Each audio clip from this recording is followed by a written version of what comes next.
Bases drop for Tuesday Thoughts here on Soccer's Morning Show at STH. Sorry about 9:06. I was uploading something. So something that we didn't get to talk about yesterday. Finally got the chance to get around and find it and track it down and figure out which call I could pull of this particular action. And so we'll be hearing from it. We talked about it yesterday a little bit. So this morning is going to be what we didn't get to talk about yesterday. If there's anything left over involving Atlanta United or Major League Soccer or anything international, that's all on the board. So anything's on the table for Tuesday Thoughts we didn't get to talk about yesterday. There is stuff this morning to talk about involving Open Cup and a lot of coaching recycling. And I don't know if I should be surprised by it or not. It's coaching recycling overseas. And so what I mean by that is when you end up with morning four card, when you end up with an element of you don't know what you don't know what you're going to do. Particular club might be in a stuck moment and they can't get out of it. And they're trying to figure out, okay, what do we do? Or you're pedaling as fast as you can and none of your ideas have worked. And your owner is the owner that he is. So you're like, hey, why don't we just go back to the future? And so you have those kinds of moments. You had a couple of those we've got to get into. There's some stuff in England to get into, obviously, with Nottingham Forest. There's an update there as to why it was a different points deduction than it was with Everton, and our resident Evertonian fans, both Ropes and Tom, I'm sure that they'll love to hear this. So we'll get into that. There's a football governance bill that we need to get into this morning about what's going on overseas. We didn't have a chance to talk about the NWSL yesterday and how absolutely crazy the match in Kansas City was. And now that we have the NWSL off and running, we'll try and track down Jen Hildreth and see what's up with Jen's mind and see if she has officially recovered from her call of the 9-goal thriller in Kansas City that went absolutely sideways, nuts, bananas, crazy pants on the weekend. We got a suspension that got trimmed. We have a lot of stuff in Italy that we've got to get into this morning. So there's plenty to talk about across the board, and at least that's from me what I'm bringing to the table. So that's what's on my mind. Traditionally, I always like to say what's on yours. So bring that to the table as well. Bring that into the Twitch pitch, and we can break all of that stuff down coming in this morning. And once again, that's just part of what we're talking about. Your reminders for the week, once again, you got tomorrow. Traditionally, it's Tuesday Throwdown, but it's a Wednesday mashup because match got slid in our calendar. So traditionally, we would have the Tuesday Throwdown tonight, but the Tuesday Throwdown has been shifted a day. So 5:30, 7:30, I think it's 5:30, 7:30. It is Midtown at Villarica. That is the first match of the week brought to us by our friends at Kaiser Permanente for all that is you, and our friends at KP Georgia. Then on Friday, we got a matchup there as well, and I think that one's 5:30, 7:30.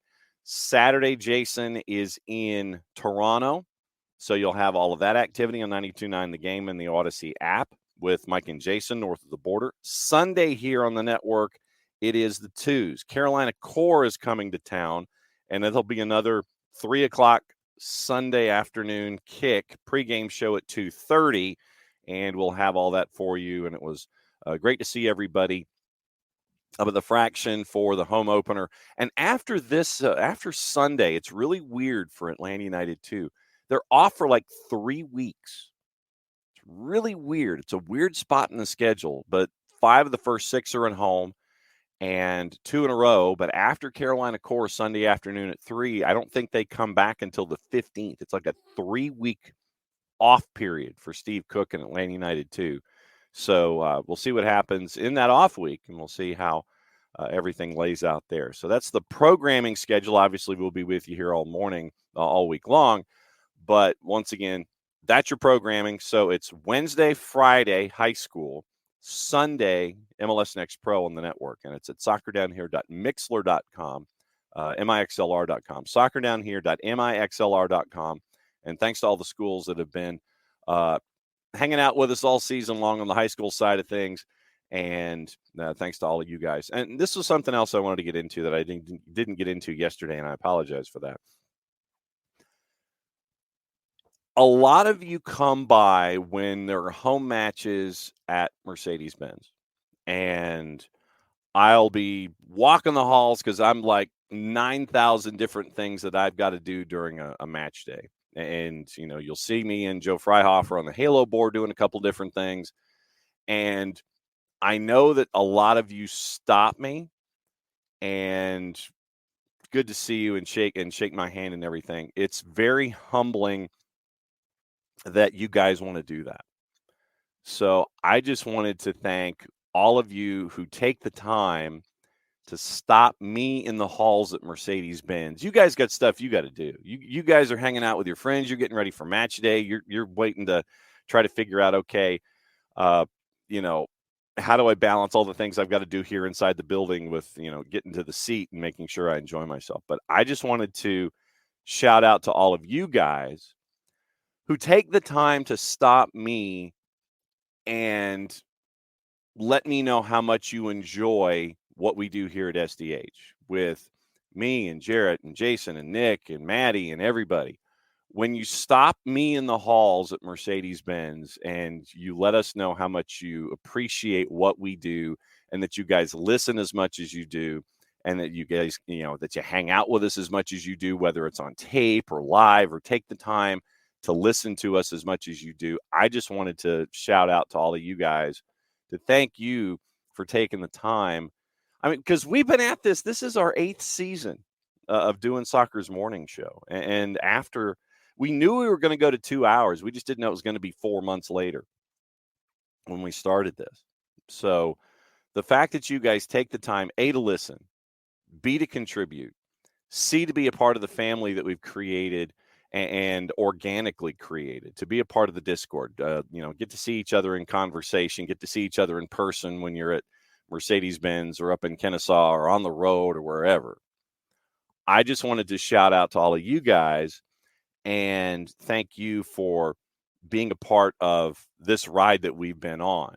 And obviously the next 4 years are going to be, another part of the fun ride too. But when you stop me in the halls at Mercedes-Benz, it's very, very humbling to have the conversations. Like literally, it's like shaking a hand, saying thank you, and then I'm off and running, and you guys are off and running. But the fact that when we go to the supporters lot, you guys thank us there too, and all that kind of stuff. I just wanted to take 30 or 45 seconds to thank all of you guys for stopping and thinking that shaking my hand is worthy of enough to stop to be a part of things. So shout out to all of you guys for being a part of the family here at SDH, and shout out for everything that you guys do to be a part of everything every single day. So that was the biggest thing I forgot to mention yesterday, was that running around and seeing people at Mercedes-Benz. So thanks for all of that. Opening kickoff brought to us by our friends at Kickoff Coffee and kickoffcoffeeco.com. And here is the QR code for those of you who are watching, however you're watching us, either on the 280 character app on Twitch or on our YouTube channel. And don't forget, when you want to start your day with Kickoff Coffee and kickoffcoffeeco.com, through that QR code, don't forget to use the code SoccerDownHere15. You get 15% off your purchase. They in turn take 10%, reinvested into youth games, youth initiatives, very, very cool stuff that they have earmarked that is a part of their build as well. So don't forget to use the code SoccerDownHere15. You get 15% off. They take 10% and then reinvest it, thanks to our friends at Kickoff Coffee and kickoffcoffeeco.com. I know that we didn't get into all the other MLS matches yesterday, and we'll get into, if Dylan can join us on Wednesday, since he's the busiest man in the Northeast, we'll talk to Dylan about it on Wednesday. We'll talk to Nico about it on Thursday, and we'll get you ready for the activity here on Friday as we get you ready for the international window. And we might have Bart Keeler on Friday after what happened Thursday night in the semis in Dallas in the CONCACAF Nations League.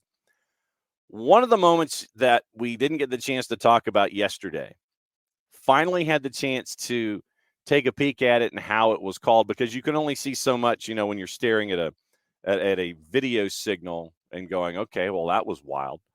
So here is the call of the Kellen Acosta goal from Callum Williams. Callum Williams is on the call. Nothing like Newcastle on the brain. Callum Williams was on the call for this one. Here's Callum's call of one of the nastiest draws, because for me it's a power fade, but one of the nastiest draws that you will ever see, courtesy of our friends at Apple TV and Major League Soccer. You're going to enjoy this. Here comes Chicago one more time. Acosta forward. And it's an open moment. Oh my word!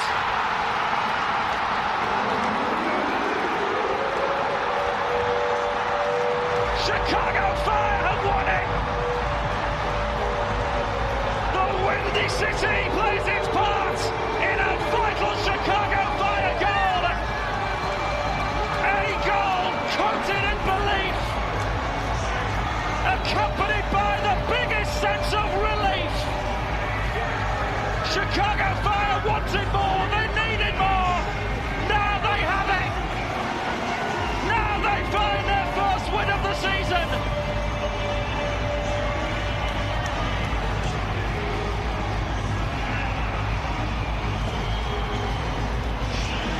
The story on the Fire has been conceding late goals. Well, what a way to flip the script from his own half. That Chicago wind with some home cooking there. This ball goes from one end to the next. Sirois can't track it. Yeah, he couldn't drag it because it was one of the craziest things we've ever seen. Somebody did the meteorological research on that. And there were times inside that building, and for those of you that have never been to the spaceship, otherwise known as, newest version of Soldier Field, it is right there on the waterfront, and the winds can go, from one end to the other. And because that building is as high as it is, everything ends up with a bit of a swirl at times. And so Kellen Acosta fired that ball up into the atmosphere, and there were sustained winds in the low 30s. Gusts, I think, at one point were 39. And this is, talking to like local meteorologists and things like that. So literally you had a situation where a ball goes up into the air, and Kellen Acosta, Kellen Acosta is trying to hit a cross. I mean, he is trying to launch it into the 18. What he didn't anticipate was that thing was going to get a draw on it to where it was going to end up curling back, and Jonathan Sirois couldn't quite handle it. And he actually did get his hands on it when he had his oh-ish moment of trying to sit there and go, all right, what am I going to do here? I've got to try and save this now all of a sudden.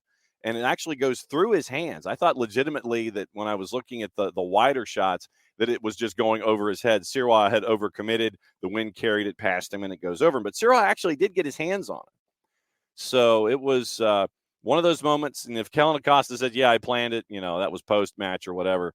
But yes, so you had winds in the low 30s, gusts in the high 30s, and that's what Kellen Acosta hit the ball into to get Chicago full points against 10-man Montreal, CF Montreal on the weekend. And Laurent Courtois, I imagine, had some rather colorful things to say too. But that kind of a thing was just absolutely crazy. I know everybody's like, yeah.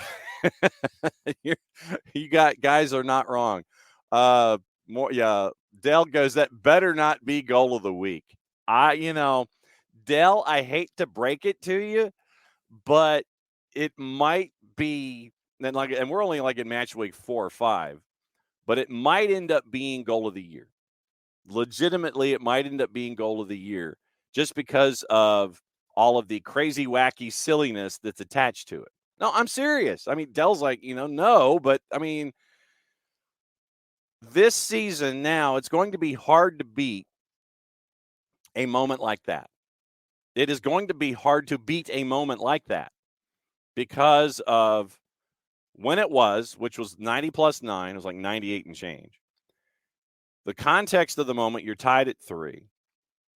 The meteorological effect to it, where literally, like I said, Kellen Acosta was looking to get it toward the edge of the 18, and he goes for the long cross. You get somebody else to sit there and lob it across goal from one end, from the far post to the near. You have the situation, you have the time of the match, you have the just odd atmospheric nonsense that was attached to it. So right now, I would say, and like I said, this is like week 5 of 40. But yeah, we're at 12.5% into the schedule. That's probably going to end up being one of the contenders for goal of the year. Right now, obviously through the first 5 weeks, I think it would have to be goal of the year just because of everything that we talked about. And now everybody's going down the Acosta rabbit hole. Dell doesn't like Acosta. Michael heads back with us this morning. He's like, all Acostas are a problem. And Michael's not wrong. Sirois had a true oh-ish moment. He was not – Michael, you are not wrong. Michael is not wrong in that assessment. So, no, it was a true – and like I said, that plays into it. You have – I don't know, Dell, I'm sure that if this was a track and field kind of a thing, you would sit there and say, well, it's not going to be a record because it was wind aided. You know how, like, when you sit there and you're going long jump or something and you end up setting a record or sprints or something and you set a record, but the record doesn't stand because it's in a wind that is louder than is allowed. It's like, you can only have wind that goes over a certain mile per hourness. And if that happens in a sprint, if that happens in a long jump or something like that, you won't get a record. You'll sit there and it'll be the unofficial record because it was wind aided, and you'll get the parentheses on something like that. So I don't know if the wind would get an assist, but you will definitely know that it was a wind aided goal by Kellen Acosta. And yes, Sirois definitely had an oh-ish moment when it came to that. So it was completely and totally crazy. But yeah, that was the moment of the weekend, but it was one of the weirdest ones. And so that's why it ends up being opening kickoff on a Tuesday. Yeah, and Hutch is not wrong. Morning, Abby. Hutch says he who controls the wind controls the game. And, the Russians with their weather machine got to control the 1980 Summer Olympics because it apparently rained, I think, 2.5 weeks before the Summer Olympics. Didn't rain a bit, and then it rained for 3 weeks after. So the only explanation is that the Russians had a weather machine, and they were in charge of it for everything in and around Moscow in 1980 and wherever else they had to have Olympic 5-ring competitions. I don't want to get us in trouble. But, yeah, so the Russians had a weather machine, and it wouldn't surprise me if maybe Frank Klopas found a weather machine to help out late in the match. It's like, turn it on! You end up with a match like that. And so, and Dell's asking whoever controls the ball controls the game. Well, Kellen Acosta controlled the ball, and the wind controlled the ball. So maybe the wind controlled the game. I feel like that scene in Volunteers where they're talking about time is money, opium is money, time is opium. I thought that one, the Who's on First sketch that was in Volunteers. How many of you remember that movie? That's your Google search for today, kids. Go find that scene on your YouTubes. Yes. Then Michael is true. Since the U.S. boycotted the 80 Olympics, it didn't happen. So that's where we are. But yes, wind machines, controlling the wind, controlling the match, controlling all these kinds of things, and Kellen Acosta ends up with an early contender for goal of the year. So that's our opening kickoff brought to us by our friends at Kickoff Coffee and kickoffcoffeeco.com. Here is the Abby-aided QR code from our friends at Kickoff Coffee and kickoffcoffeeco.com. Don't forget to use the code SoccerDownHere15. You get 15% off your purchase. They, in turn, take 10%, reinvested in the youth game, youth initiatives. Very, very cool stuff from our friends at Kickoff Coffee and kickoffcoffeeco.com. All right, housekeeping. This is the scarf, as we always like to say. This is the scarf to help out the Marshall Islands Soccer Federation build their program from scratch. I know that a lot of you have the jersey. I know that some of you have the bucket hat. Here is your chance to get the scarf to add to the collection. If you go to their website, meaning the Marshall Islands Soccer Federation, you get to see Maddie Cruz as an international model. She's modeling the scarf. This was an SDH collaboration with the Marshall Islands Soccer Federation. You guys can help out, and you can buy as many of these as you want. Proceeds go to the Marshall Islands Soccer Federation to help them with travel, because a couple of weeks ago, their technical director and their director of communications went to Northwest Arkansas to try and do some recruiting of the Marshallese population. And that in itself is part of the story that we're telling as we go here when it comes to the Marshall Islands. So you can help out the Marshall Islands Soccer Federation. It's $32. And if you want Abby to come and deliver it in the Abstermobile, which is 347,000 miles, if I'm not mistaken, if that's what Abby told me in the weekend, if I think I remember, Abby can come and deliver it to you. You get to see Abby as a part of the process. So Venmo me, Venmo the show, reach out to me, however you want to do it. And I give the scarf to Abby. You go to the Discord, you fill out a form. Abby figures out if she can see you or not, and she'll take the scarf to you, and she'll shake your hand and give you a hug. If you're outside of the Abstermobile's driving range, then it's another $5 to mail it. So 32 and $5. And like I said, everything goes to the Marshall Islands Soccer Federation so they can help build the program from scratch. And they're coming back here, they want to say in October. So what we want to do is we want to try and help them with their financials so they can come over here, invest the time, and make sure that they can build the program from scratch. 344,000 miles. That was only 3,000 off. So yes. So here's the deal. It's 32. Reach out to me. Fill out the form on the Discord, or just reach out to me. And if it's within Abby's range, you get to see the Abstermobile. You get your scarf. If it's outside the Abstermobile's range, we tack on another $5, we mail it to you, and you get to show your support for the Marshall Islands right there. Thanks to our friends at Die Hard Scarves, by the way. Came with the killer design that is there. So that is your way to pay it forward and help out the game. You can help out the game with the Marshall Islands Soccer Federation, the last program, the last country on this planet to have a soccer national team program. You can help them out. $32 for the scarf, 32 and $5 if you want it shipped. That's the Marshall Islands scarf. Reach out to me. Reach out to the show. Fill out the program, the piece of paper on the Discord, the form, and you get to see Abby, or you just get it shipped to you. So that's the early round stuff here this morning. All right, Open Cup, and I don't know if you guys saw yesterday the news that came out of the Open Cup, and we have our first result of the Open Cup. And sadly, it's a forfeit. And it's involving two teams here in the state of Georgia. And one of them was supposed to play the other, and now they're not. Georgia Lions, and this is part of the deep dive that we were going to get into this morning. 31 matches in 3 days. It was supposed to be 32. But yesterday afternoon, word came out that Georgia Lions from NISA withdrew from the competition. And so that means that Apotheos, our friends from Apotheos, they get a free pass into round 2. 95 teams, 94 matches, 109th edition of the Lamar Hunt U.S. Open Cup. And we know about the differences. So today, there are a handful of matches. Miami United is at Chattanooga FC and MLS Next Pro. That one's at 6 o'clock, and you can catch it at ussoccer.com. Clovers are at Brave SC in Middleton, Florida. Brave SC. This is the third name that Brave SC have played under in league history. Began as a youth team, and in 2016 acquired a USL League 2 operating license from Ocala Stampede. It reached the USL 2 semis in 2023, falling to Lionsbridge 1-1 in penalties after a 1-1 draw. And we know about Clovers. You might remember Brave SC as the Villages. So it's Clovers at the Villages tonight.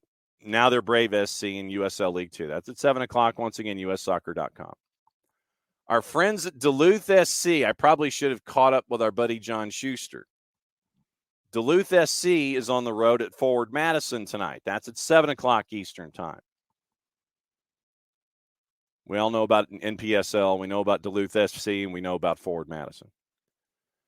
Lexington Sporting Club is at Vermont Green for one of the biggest road trips of this round, USL League 1 at USL League 2. Virtue Field in Burlington. And for those of you that may follow Vermont Green, I would on social media just because of what they're building.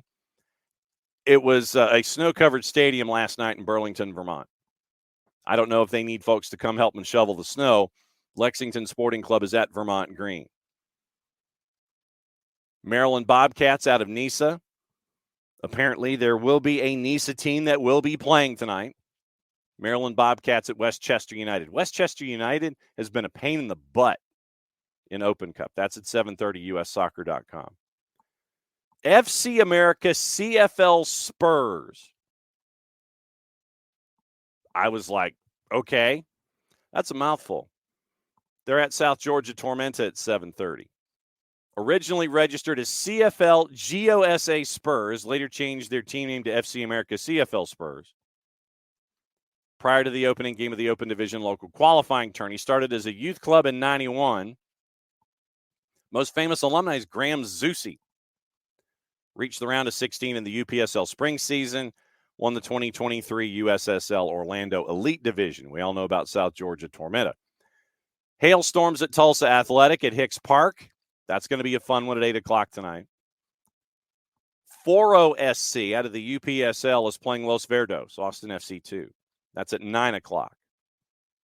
Foro's making their U.S. Open Cup debut after they won the Open Division local qualifying tournament. El Farolito, we know them. They play at Timbers 2. That's at 10:30, and that's tonight. But the match that we were looking forward to tomorrow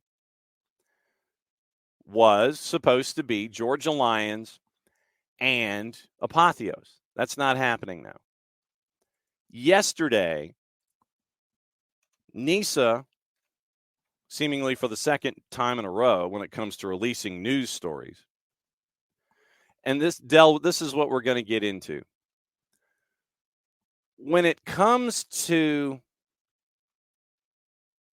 the news of what's going on in and around NISA, NISA is a very, it is an organization where they have, and I'm trying to figure out the best way to say this.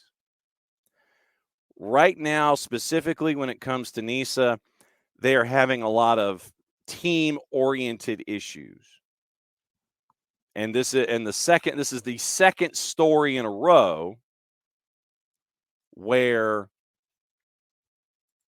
the Georgia Lions were involved. And the Georgia Lions are our deep dive for the morning, so we'll recap what's going on with them. And David, that's what we were going to get into.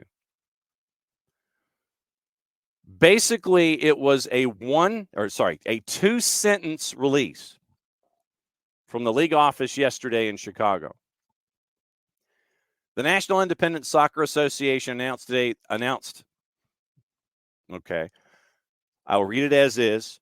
The National Independent Soccer Association announced startup club Georgia Lions SC will withdraw from the 2024 Lamar Hunt U.S. Open Cup. The club is still working through internal issues that prohibit it from taking the pitch in an effective manner. So that was yesterday. That was yesterday afternoon. The story before that the league released on Friday was once again another 2-sentence press release. And of course, if they were to actually give us the clicks into the open schedule, no, that's not what I wanted. On Friday, and everything is linking back to man. All right, so no matter what article you click on the NISA website, Everything is rolling back. I'm not kidding. I'm trying to give you the lowdown on the schedule. And I'm going to the news items on the NISA website. I want to click on an article from Friday. It rolls me back to the media alert from yesterday afternoon.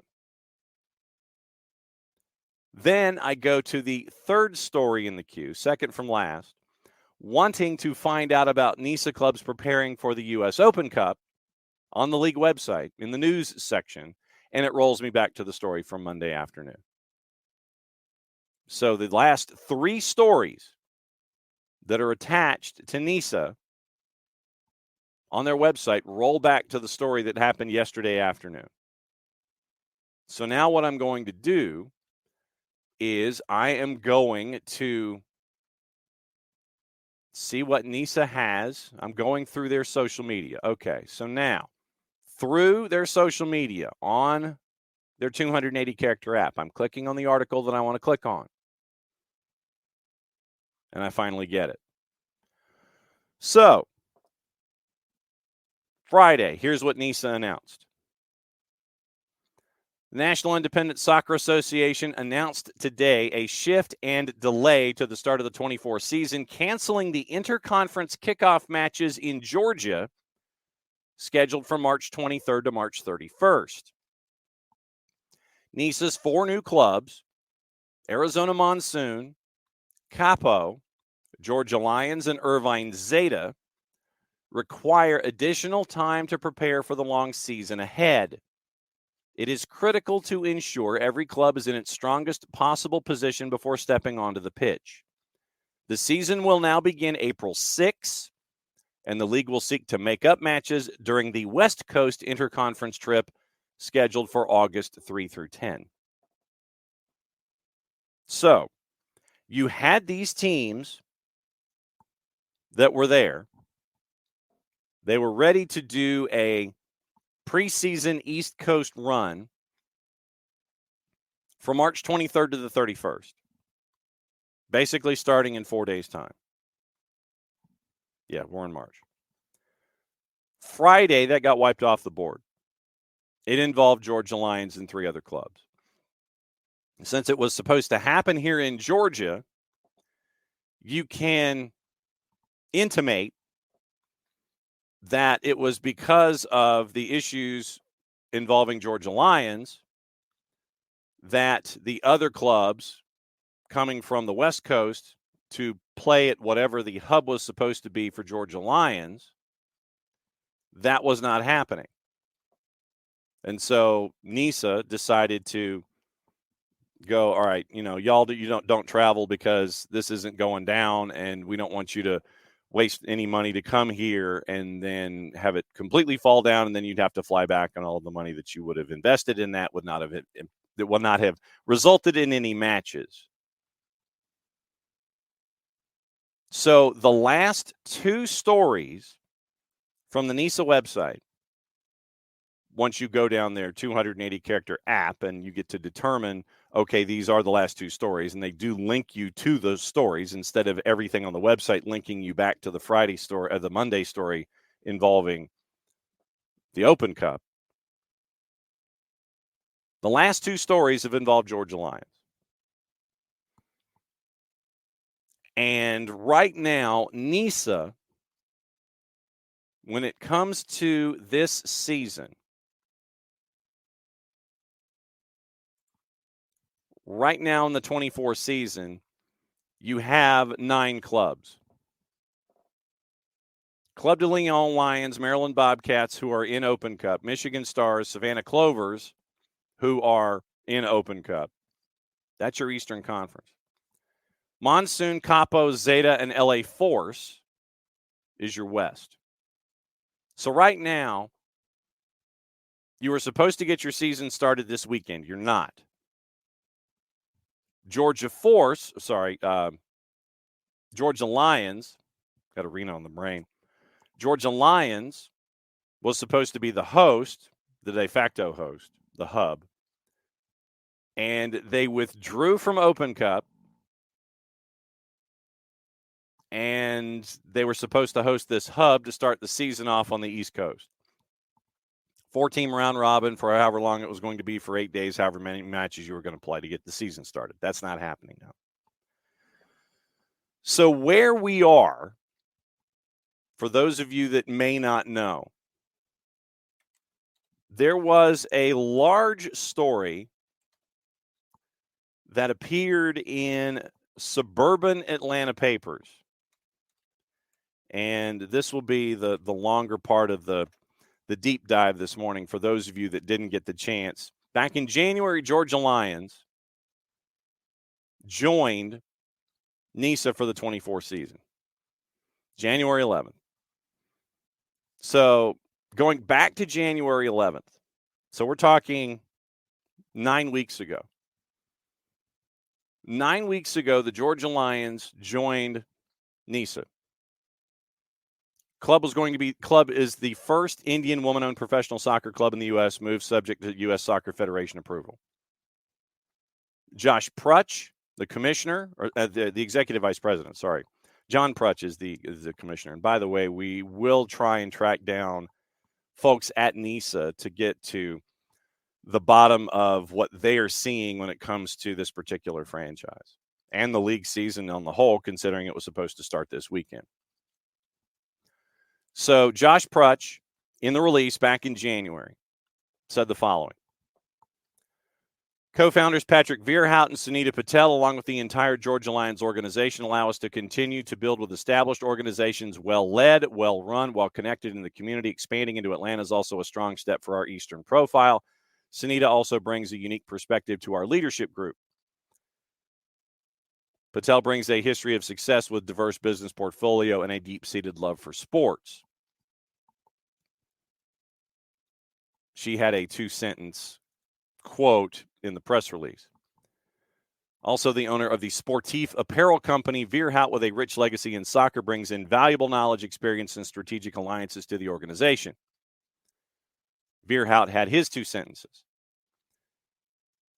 Georgia Lions founded in 2020 as East Atlanta FC in Conyers before being transferred in 2023 to Vierhout. Club currently plays on the pitches of the Rock. And this is, once again, this is dated January. This is the middle of January. While the club currently plays on the pitches of the Rockdale Youth Soccer, recently the club announced plans to invest up to $5 million in upgrades and renovations. So that was what NISA said when Georgia Lions came online back in January. That was what they said. Now, going forward to February 27th, article, Rockdale Newton Citizen, Alice Queen. And this is probably your required reading for the day. It's a bit of a dive. It's a bit of a deep dive. But I'll try and go through some of the greatest hits here. So Alice Queen wrote the piece. Here's her lead. A man who promised a wide array of improvements at the Rockdale Youth Soccer Association complex now faces allegations that he and others intentionally set out to defraud and deceive the organization's board of directors. Patrick Vierhout, the semi-pro East Atlanta Dutch Lions FC and Vierhout Sports Apparel Company, Sportif Company USA, are being sued by RISA, Rockdale Youth Soccer Association, in Rockdale Superior Court for repayment of more than $400,000 in cash and actual and punitive damages. The civil lawsuit was filed January 26 by Conyers attorney Daniel Digby. According to the lawsuit, in February of 2023, Vierhout and EADL convinced the majority of RISA board members to enter into an asset purchase agreement. Under the terms of the agreement, Rice's assets, including a little over $492,000 in cash, transferred to EADL Sportif and another unnamed entity at the direction of Vierhout, while EADL took on the responsibility of paying Rice's debts. The debts consisted of 3 loans, totaling just under $390,000, 2 with Truist, 1 with the Small Business Administration. In addition to satisfying the loans, Vierhout and the EADL promised the RISA board that EADL would invest the $5 million in improvements at the soccer complex. That we got in the NISA release. establish the EADL team headquarters there, and establish an organization to run youth and adult soccer programs. RISA board issued a statement the previous Monday to the release of the Alice Queen article in the Rockdale paper.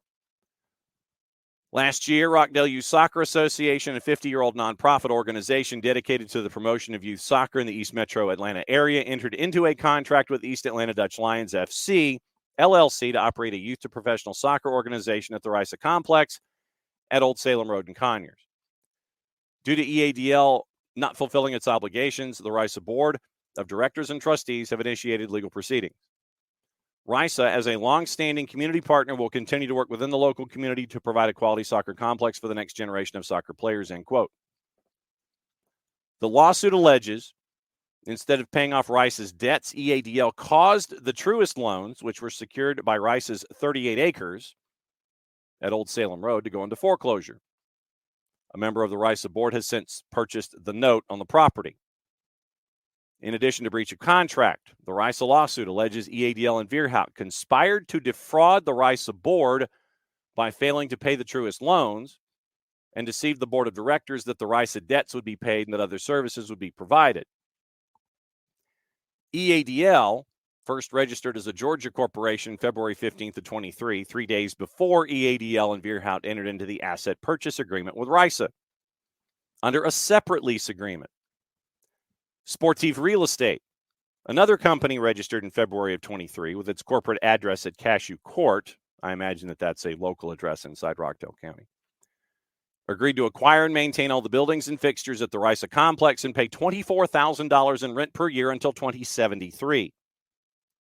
The agreement gave Sportif Real Estate the right to construct improvements on the property and stipulated the improvements would be paid for in cash so there'd be no liens on the property.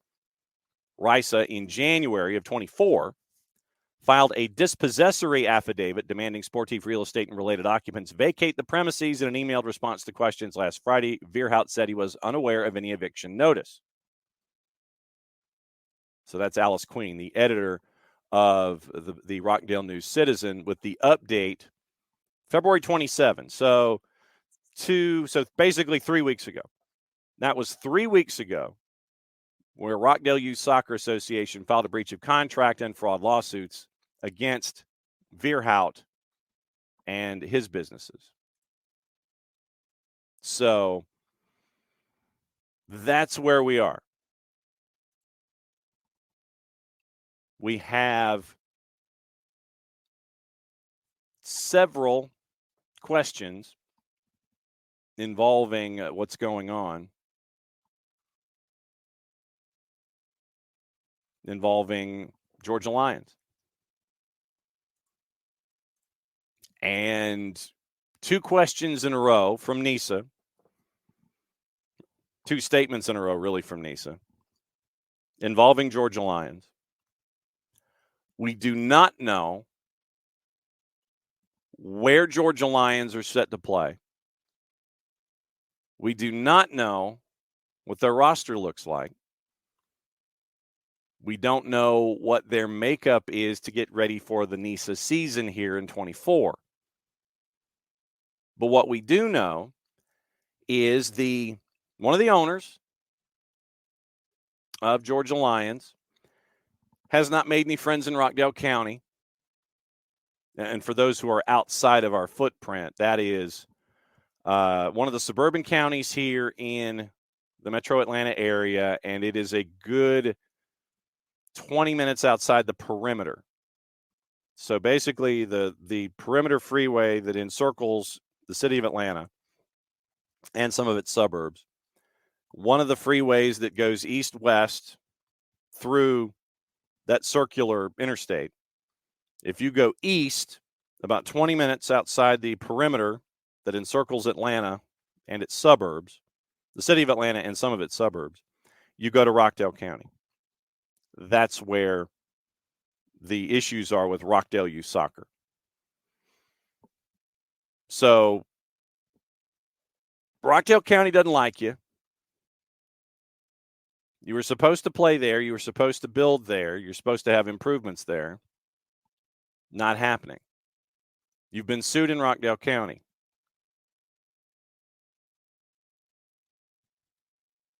And now, with the league that you were supposed to play in wanting to start up,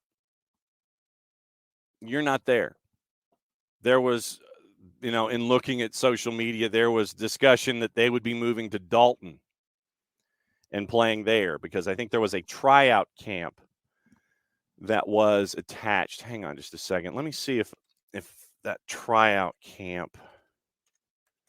I think the tryout camp was in Dalton, like I said, and I'm kind of workshopping all of this too as a part of all of the ideas. At Georgia Lions FC, by the way, for those who are following along, their location header at Georgia Lions FC is Dalton, Georgia.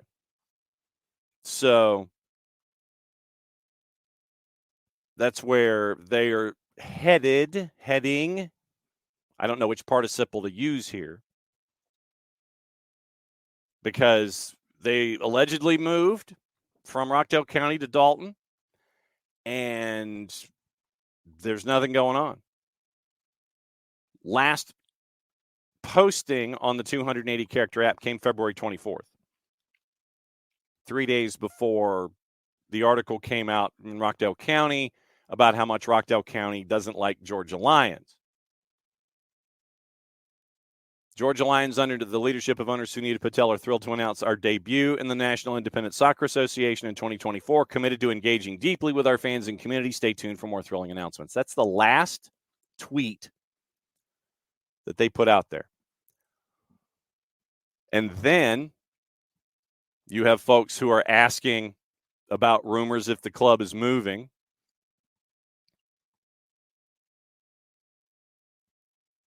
One of our buddies at Scarves and Spikes, Callum Ewing, was trying to get to the bottom of it initially. Now you have folks who wanted to know about the roster call for the game.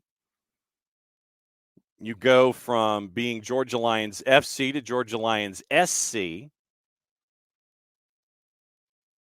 And apparently they used both in their Twitter header. So Georgia Lions SC is Georgia Lions FC on Twitter. So right now we have far more questions than any kind of answer involving this club. And I would also hope that NISA has just as many questions themselves. And if you click on Georgia Lions FC, you get a website is under construction alert. Nothing there. Just a bunch of rotating pictures. And it says that they will be unleashed in 24. Our website is coming very soon. Literally, that's all you get. So, Georgia Lions SC, which is at Georgia Lions FC on Twitter, has no fans in Rockdale County in suburban Atlanta. They've allegedly moved their base of operations, or at least their Twitter locator header, to Dalton. We're supposed to be playing matches this weekend. They're not. We're supposed to be playing matches tomorrow. They're not. I would imagine NISA has a lot of questions. I would hope NISA has a lot of questions. So that's where we are. And it is, there's a lot of stuff going on out there that a lot of enterprising folks are trying to track down when it comes to answers. And it is disappointing on a bunch of different fronts. Absolutely disappointing on a bunch of different fronts because, as you guys have said in the Twitch pitch this morning, Abby feels bad for all the players affiliated.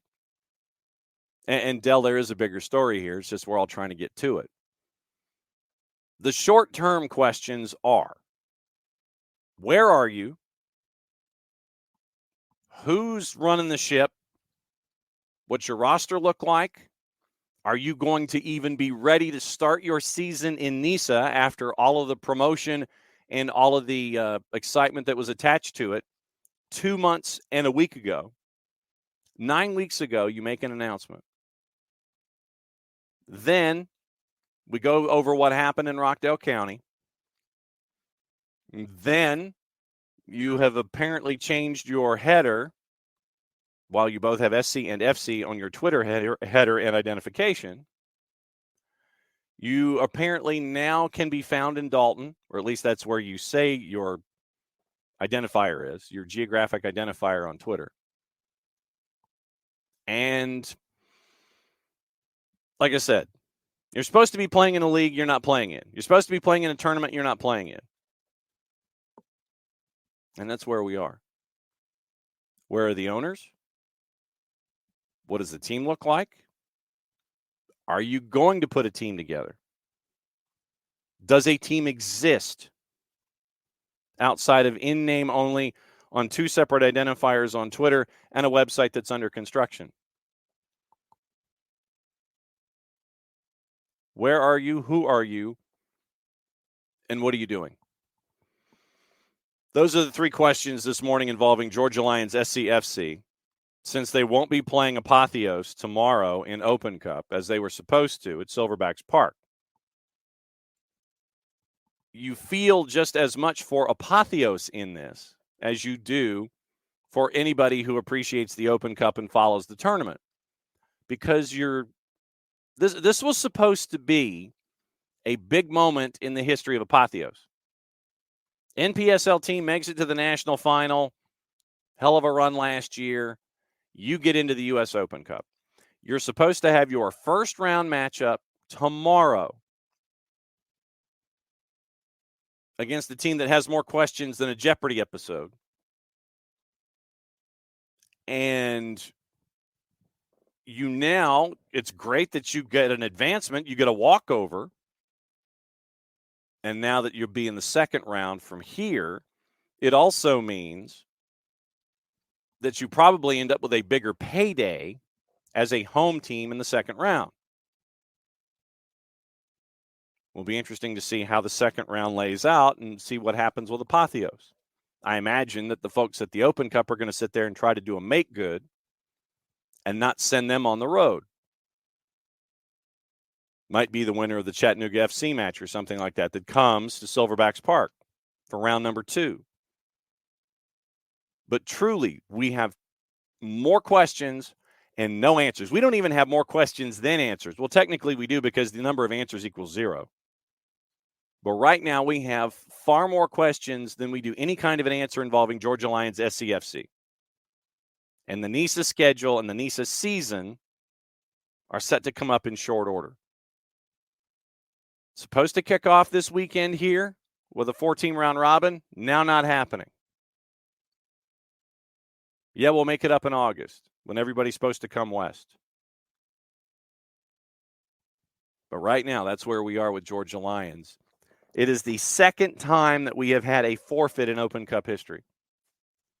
Second time. And Georgia Lions SCFC is the trivia question now. Apotheos was supposed to have their moment. They're supposed to get their first ever match. Their first ever match turns into a walkover. Their first ever match with attendance will happen in the next round, and you hope for them it's a home game. And like I said, I think the Open Cup will sit there and say, because you didn't get a home game first time, here's your home game. It's a bigger gate. So that's where we are. David, need to make an example on this. Fine so big they can't afford to own a team in any league. Go after the bozos for making a mockery of the league and by doing this stupid ish. And David mentions ruin Risa and the Lions. And the question, Dell's wanting to know, why did the teams forfeit? Not enough players. I mean, Dell, it could be anything from lack of infrastructure to not having any players to having players that they need to have properly licensed. Bottom line is we don't know. But something in the infrastructure and the current build and layout of Georgia Lions SCFC is the reason why they're not in Open Cup right now, why they're not going to be in Open Cup, and why Apotheos got a first-round walkover. And I would also like to know, when it comes to Georgia Lions SCFC,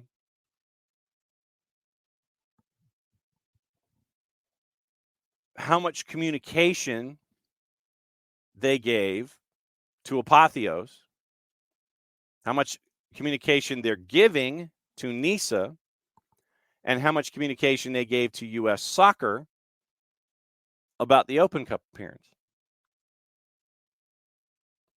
Did they just kind of sit there and do their own thing and not worry about anybody and just like, yeah, we're going to focus on ourselves. We'll let you know when we got some news to tell you? Did they not even do that? I want to know about the level of communication that Georgia Lions SCFC had with all of the parties that are engaged in this particular franchise and idea and their activities. Did they tell Apotheos what's up? Yeah, we're going through A, B, C, D, and E. We're trying our best. We'll get back to you. Did they call him? Did they pick up the phone? Did they let him know? Did they shoot him a text? Did they send a carrier pigeon? Did they send a bird with a note on the ankle? Hey, this is what's going on. This is from Georgia Lions. Did they send a lion over to Apotheos to sit here and go, hey, bruh, this is what's going on? Did they communicate with Georgia? Did they communicate with Apotheos at all? Did Georgia Lions SCFC communicate with Apotheos at all? Are they communicating with NISA at all? When NISA calls and it says, Prutch, John, Chicago area code, are they picking up the phone?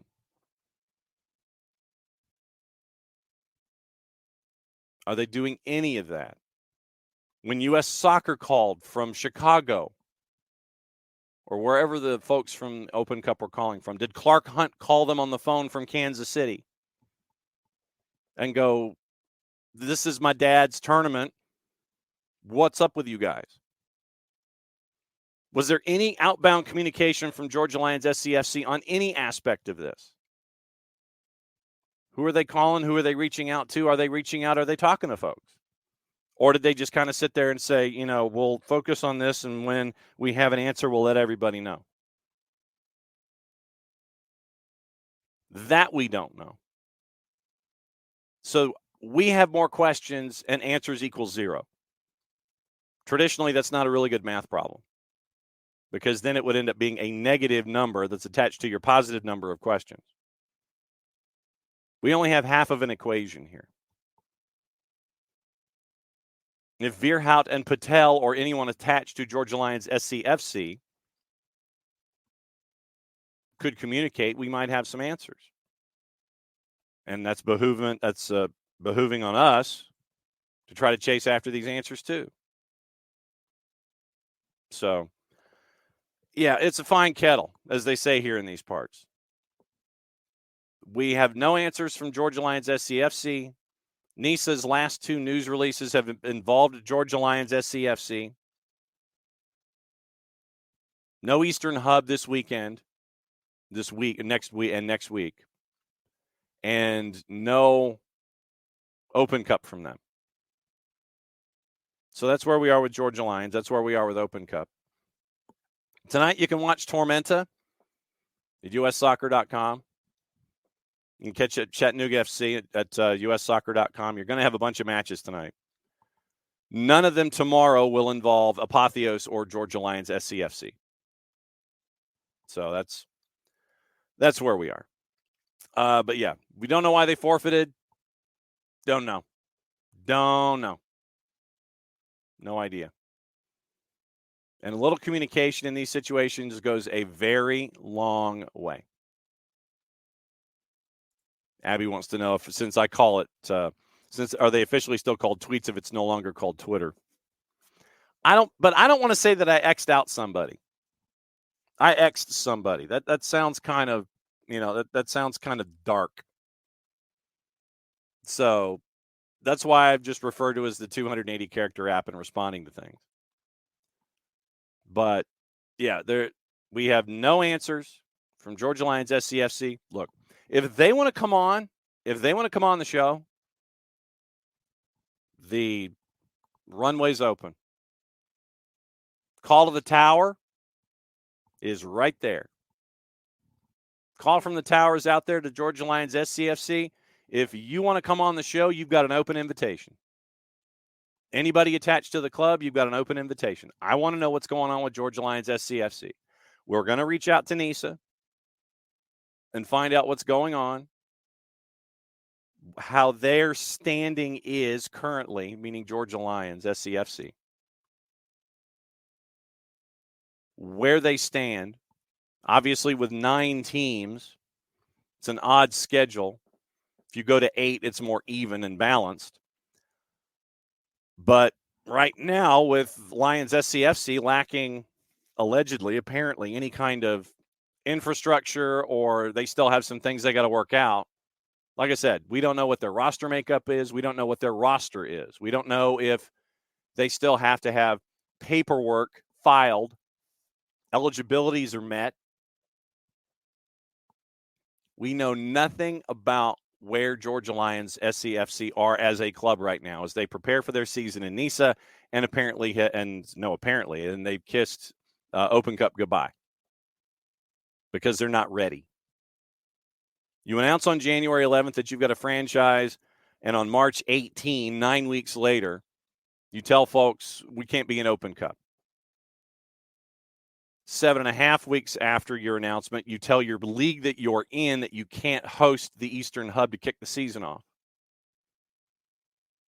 You can't do that either. So we'll reach out to NISA and we'll see if we can get someone in the power structure there to talk about what's going on and where the league is going into the 2024 season. And if anybody, like I said, from Lions SCFC, Mr. Virhelp, Ms. Patel, anybody, and you guys want to come on, runway's yours. You can land the plane. We'll talk about it. We'll talk it through.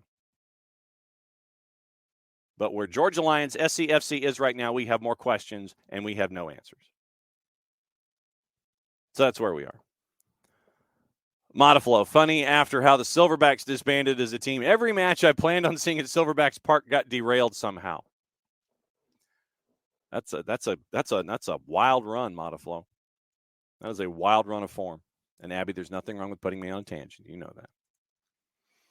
So that's hour number 1, and I apologize that we went down that road, but I thought it was an important road to go down. I didn't realize it was going to take an hour of our time. But it's important to know whatever facts we can put together in a situation that is historic for a national competition. And it just so happened that it was involving a team in our footprint. Now that all of our spidey senses are up, I'm hoping that we can all sit there and try and figure out what in the wide world of sports is going on with NISA, Georgia Lions SCFC, Open Cup, the 2024 season, period. So that's where we are. That's where we are with this. That's hour number 1. And, so we were all over the place in hour number 1 talking about what's going on locally here in the sport of soccer. All right. Hour 2, I know that we've got a lot of stuff to get into here involving stuff in the Premier League. Vanni Sartini's suspension at Major League Soccer, just to go through all the headlines.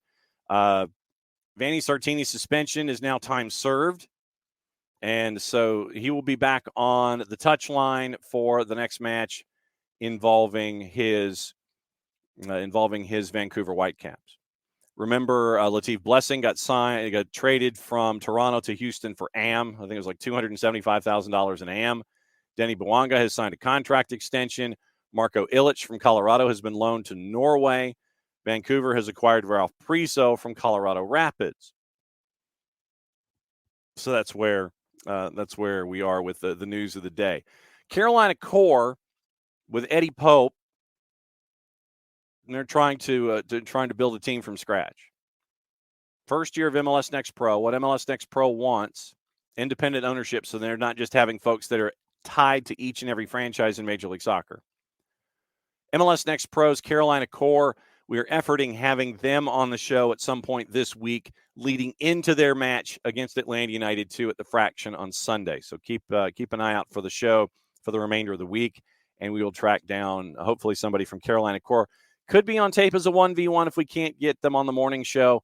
We'll have them on in some form or fashion, roll some of that tape over, and we can discuss what's going on there with Carolina Core. So looking forward to catching up with Eddie Pope and everybody there at Carolina Core as they get ready for what's going on in MLS Next Pro. So now to England, once again, whatever's on your mind, lay it out there this morning. Since we didn't get to talk, we talked a lot at Atlanta United yesterday, but whatever's on your mind, if there's any leftovers, then we can talk about that.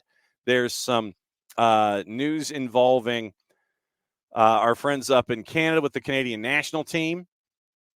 And that, believe it or not, and once again, we always talk about our buddy Rick Westhead. When a headline in Canada involves Westhead, it's not a headline you want. As we get ready for all the activity there. So we'll get into what's going on with Canada Soccer. We'll get to what's going on, what else is on your mind as we go. Yesterday, we announced live on the air before it actually physically broke what is going on with Nottingham Forest. Violating the rules when it comes to profit and sustainability. They violated PSR, and their numbers are slightly different, and this is why the punishment is different than it was for Everton initially before Everton appealed. Nottingham Forest, a 4-point penalty, and it's for violating and admitting the breach in profit and sustainability rules by £34.5 million over their permitted 61. Their permitted 61 is different from the permitted 105, and you have to keep an eye on Newcastle for that, because part of that time was spent in the EFL Championship for Nottingham Forest. Not all 3 seasons were in the Premier League. So if you're in the Premier League, it's 35 times 3. Championship is a little different. It's reduced by £22 million per season for every year spent in the championship. So you end up with the permitted threshold of £61 million for Nottingham Forest, and they were way the hell over that. They were at £95.5 million over a 3-year period. That's a no-no in the eyes of the Premier League. So, Forest breached the £61 million limit. In their written reason, Premier League considered Forest's PSR calculations resulted in a loss of £95.5 million across the period, breaching the threshold by basically 50%. Everton's breach was £19.5 million. Initially, they got hit with a 10-point deduction. In the statement from the Premier League, it says Nottingham Forest's breach was 34.5. Forest pointed out to the Premier League Everton's total losses for the 3-year period were around £124.5 million compared to their own of £95.5. The sanction calculation for the Premier League. Entry point for a breach is 3. Circumstances and scale of the admitted breach of 3. Less the mitigation of 2, whatever their scale is, their binding scale, which means it's a 4-point deduction. So they're an 18th, 1 point back, 9 to play. Premier League say that Nottingham Forest basically cooperated fully during the whole case from beginning to end. Now the question is, was that why they were treated more leniently than Everton? Forest have 7 days to appeal. A new 3-person panel is going to hear that appeal. But at the appeal, you can't introduce any new evidence. You can just argue your case again and sit there and say, the same things but different. But Forest already admitted that they broke the rules. We did. We admit it. Hand in the air, other hand over our hearts. We broke the rules. We broke the rules. And I don't know how, sidebar, I don't know how arguing the same points could get you something akin to a lesser penalty than 4. Golden mitigation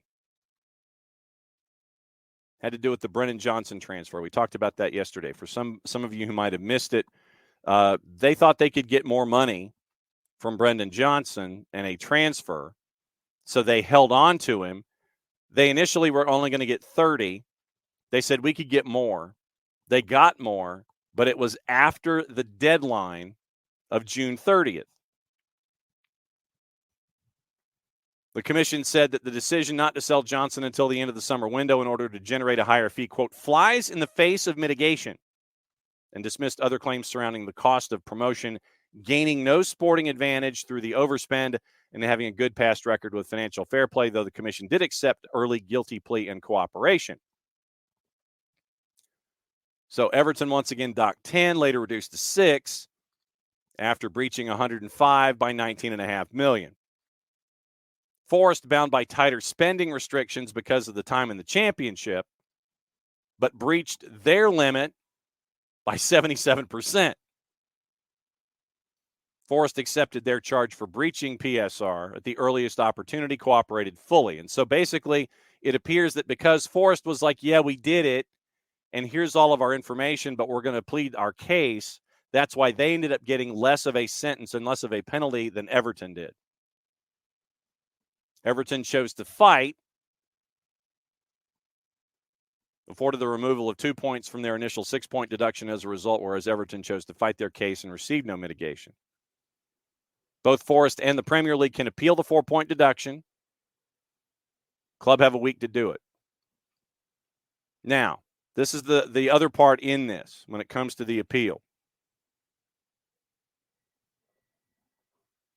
Premier League understood to have marked out May 24 as the backstop, the last date that something's got to be squared away involving any club.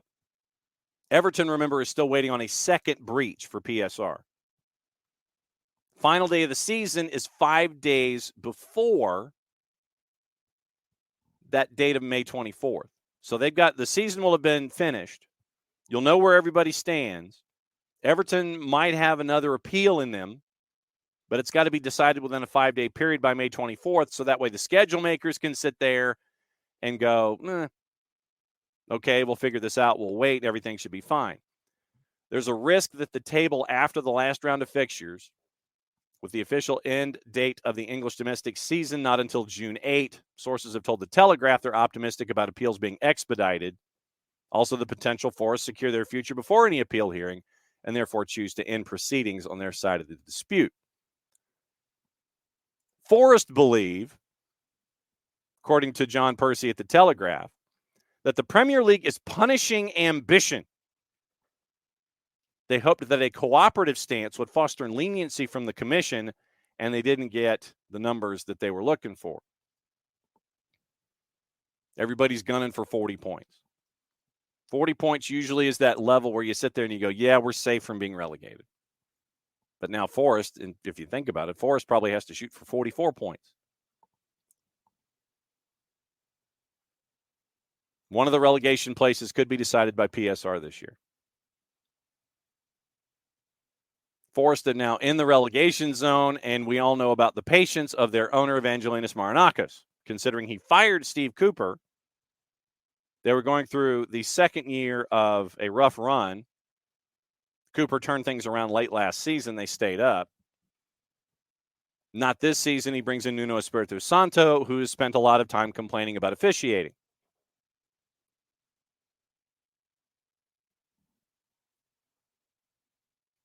Forest ownership feels they're being punished for showing ambition.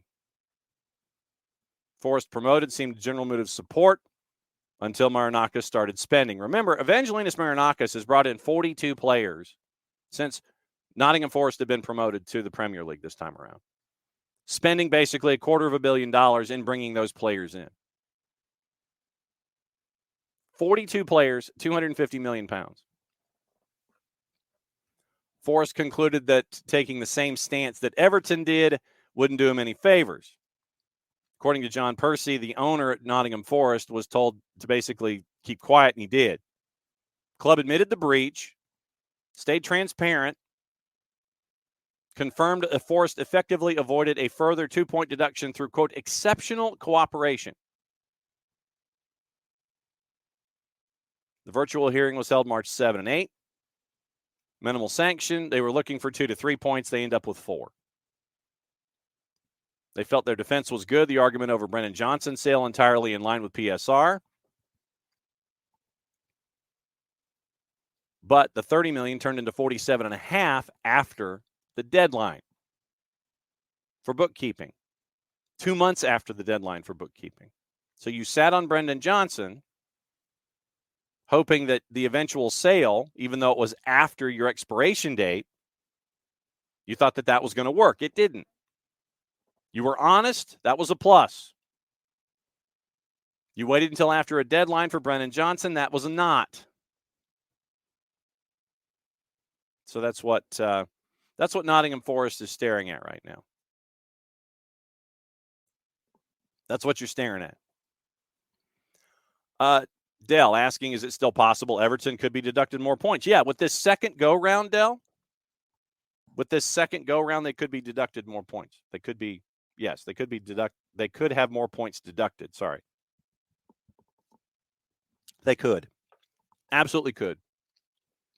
And then you know that you will end up with folks that will be mad and they're going to appeal. But once again, remember, you've got to have everything done by 5 days after the regular season, even though the season officially is over June 8th. So the schedule makers can get everything squared away and get ready for the 24-25 season. Absolutely still possible Everton could be deducted more points. Absolutely possible they could. And that's something that they have to worry about. Because right now, the way things stand in the Premier League, we mentioned that with the points deduction right now that was given to Nottingham Forest, Forest is in the relegation zone by 1 point. Luton's at 22, Nottingham Forest is at 21. Everton is at 25 points. 8, 7, and 13. 8, 7, and 13. They would be at 31 points. They would be in 14th if everything were normal. But obviously this season it's not. 8, 7, and 13. Sean Dyche has done a pretty good job having to battle everything that he's had to battle. But right now, Everton is 4 points from safety. If Everton gets popped again, odds are they probably will. To what extent, we don't know. So I think in Everton's case, they've got to, in the final, say what? They've got a match in hand. 10 matches to go. Everton probably needs to shoot for somewhere in the neighborhood of 20 points in their final 10 matches to avoid any kind of repercussion about, 40. If we say 40 points is that, that bar that you're looking for. So then you're thinking 44 points to avoid relegation of any kind. So if it's 44 points, it's 19 points in 10 matches. That's almost unheard of for someone at the bottom of the table. And they start off with Bournemouth after the international break. Bournemouth's at 35 points. Literally, Bournemouth is 5 points from that mythical safety that we talk about. Forest at 21 points. You got to keep an eye. Literally, here's how it is. Brentford's at 26. Everton's at 25. Luton is at 22. Forest is at 21. Burnley, 4 points in their last 2 matches. They're at 17 points now. They're only 5 points from safety. So now, Nottingham Forest has to look in front and behind. Sheffield United with a match in hand basically has the same record, same number of points, minus the one win. Burnley's win last time out gave them their 4th win of the season. But right now, Forest has to look in front and behind with what we're looking at when it comes to how you try and stay afloat in the Premier League. And that's going to be the question for these two clubs. And and Leicester, to add to it all, Leicester, according to Rob Dorsett, Leicester, and, God bless our buddy Jason Nix, who follows along with the Foxes, they may start the season off with a points deduction if they get promoted because of violations of PSR, profit and sustainability. The table right now, Leicester has been rolling. Leicester, and it is a 3-team fight. It is Leeds, Leicester, and Leeds and Leicester, by the way, Leicester has a match in hand, just to give you an idea. Leeds and Leicester would get automatically promoted. Right now, they're at 82 points. Leeds has played one more match. They're at a goal difference of 42. Leicester, the one less match, one goal difference, goal behind at 41, 82 points. Ipswich, and our buddy Kate Riley, who used to work at CNN, who's now living half the world away, and her beloved Ipswich, they've also played 38 matches. They're at 81 points. So you've got 3 teams chasing at the top. 2 of them get automatically promoted. If the world stopped right now, Ipswich, Southampton, West Brom, and Norwich. Abby, thanks for hanging out. Would be looking at things, but there's a big 20-point gap. Ipswich at 81, Southampton 73, 2 matches in hand. West Brom at 66, Norwich City at 61. That would be 3 through 6 in your playoff spots to chase after that third the third promotion space. But then once again, we get into the idea of relegation, promotion, those kinds of things. And we talk about Leicester facing a charge of allegedly breaching the Premier League's profit and sustainability rules in their final campaign before they were relegated. So they could get a points deduction, expecting to show that they exceeded the £105 million losses, 35 times 3. Leicester formally charged in the coming days. That could happen. So obviously, if you're not in the Premier League, you can't be deducted points in the Championship. But rules were introduced after Leicester was relegated, so they don't apply. But the timescales needed to arrange, and this is from our friends at Sky, to arrange the commission for the case to be heard, mean the case is certain to drag on beyond the summer. So the Foxes could nevertheless start next season with negative points if they're charged by the Premier League, and that charge is upheld by the independent commission. A number of Leicester's competitors at the top of the championship are monitoring the situation, as they should. On Wednesday, Leicester avoided sanctions a week ago from the EFL, despite their latest accounts indicating they're on course to break the second tier's financial rules by the end of the season. Won their case with the Club Financial Reporting Panel, which decided they did not need to comply with an EFL-imposed business plan because they were subject to Premier League rules. Last year, the club announced record losses of £92.5 million for the 21-22 season. Expected their next financial accounts will also show significant debt, although the sale of Wesley Fofana, which was completed in that accounting period, will soften the blow.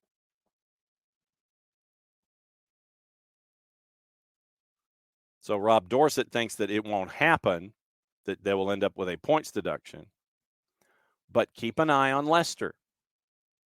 Keep an eye on Leicester if Leicester gets promoted, or if Leicester has to do anything to make sure that if they get promoted, they might end up with a points deduction. If they don't get promoted, it'll be a points deduction.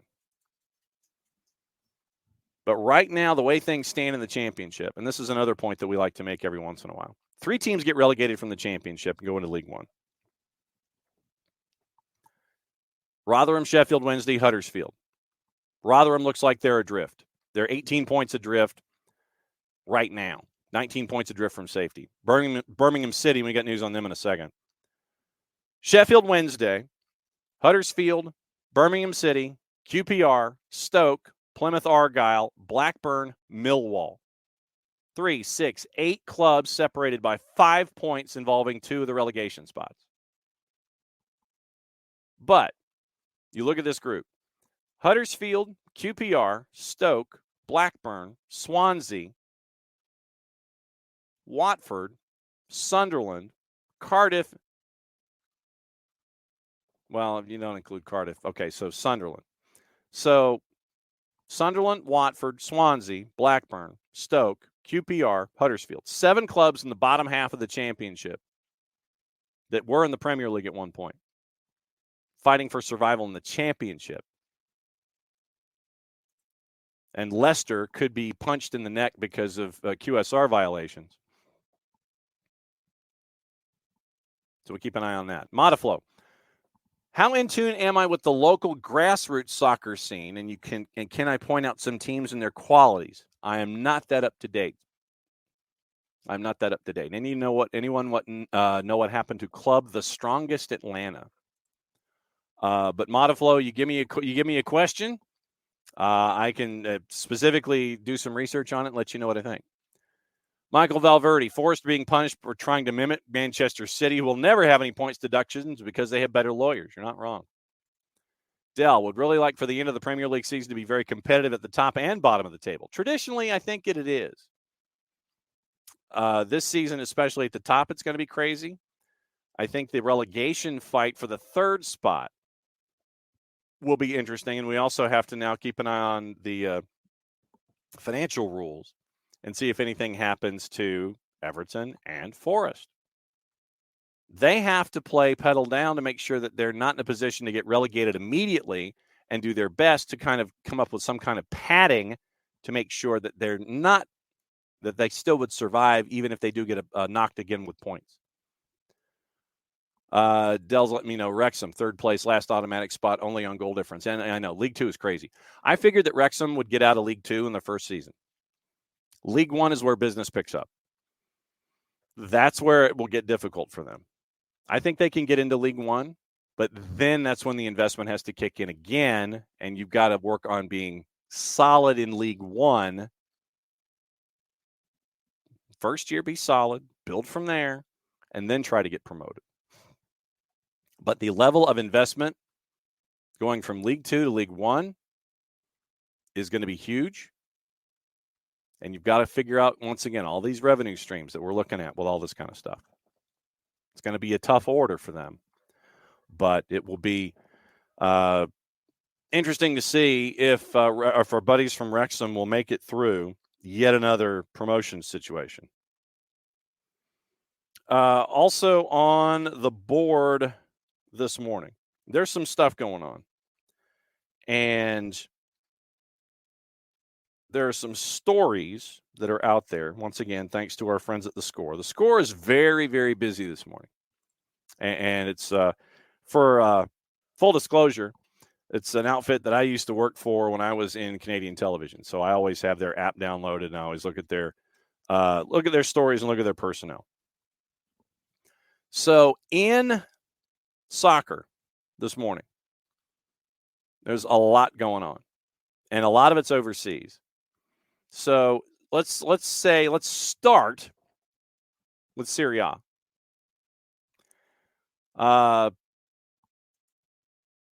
The Fiorentina match on the weekend was postponed after Fiorentina GM Joe Barone had a medical incident. It wasn't really disclosed as to what it was, but now Top Soccer News is saying that Barone's on life support following cardiac arrest. Fell Sunday at the team hotel. Shortly before the match at Atalanta, rushed to a hospital in Milan. Match was postponed.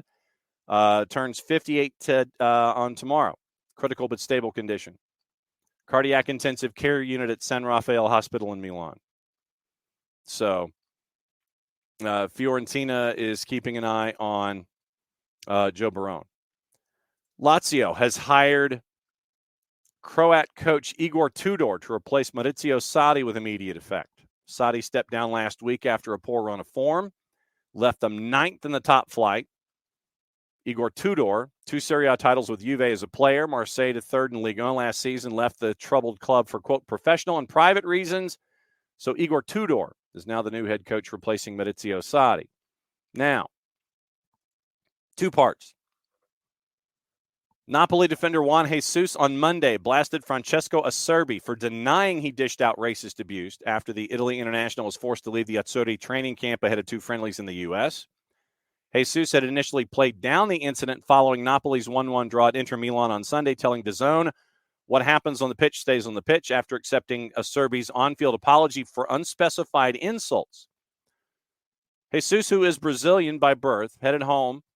Napoli's late equalizer at the San Siro had been protesting to match referee Federico La Pena, pointing to the Keep Racism Out badge on his shirt, apparently saying that he called me a Negro, meaning Acerbi. Acerbi left Italy's training camp after reports he'll be investigated for the alleged abuse, replaced by Roma center back Gianluca Mancini in the 28-man squad selected before the matches against Venezuela and Ecuador in the build-up to their European title defense. Insisted on his return to Milan, meaning Acerbi, that he didn't say anything racist, echoing what his agent Federico Pastorello said to broadcaster Radio Sportiva earlier on Monday. Jesus on Instagram, quote, I thought the incident was done with on the pitch, and frankly, I was hoping not to have to come back to something so despicable. However, today I read Acerbi's comments, which conflict completely with what happened, with what he himself said on the pitch, which is backed up by video and footage of him asking me for forgiveness. I'm not having it. Racism is going to be fought here and now. Acerbi said to me, get lost, black, you're just a Negro, in quotes. Now he's changed tack and claims there was no racism. Jesus' reaction, bad news for Acerbi, as FIGC, meaning Italian Football Federation. Their regulations say if he's found guilty of racially abusing Jesus, he'll be banned for at least 10 matches. Authorities can ask for even a longer ban if they feel his behavior warrants it. Guilty verdict would be guaranteed to end his club season with Inter, who are set to win their 20th league title, leading AC Milan by 14 points with 9 matches to go.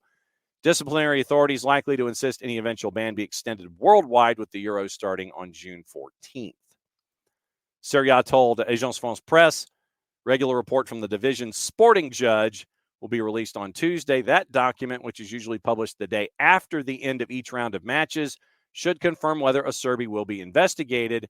Inter said that they will, quote, meet with the player as soon as possible to shed light on the exact details of what happened. So that's what's going on in Serie A this morning. Apparently, once again, courtesy of our friends at Agence France Presse.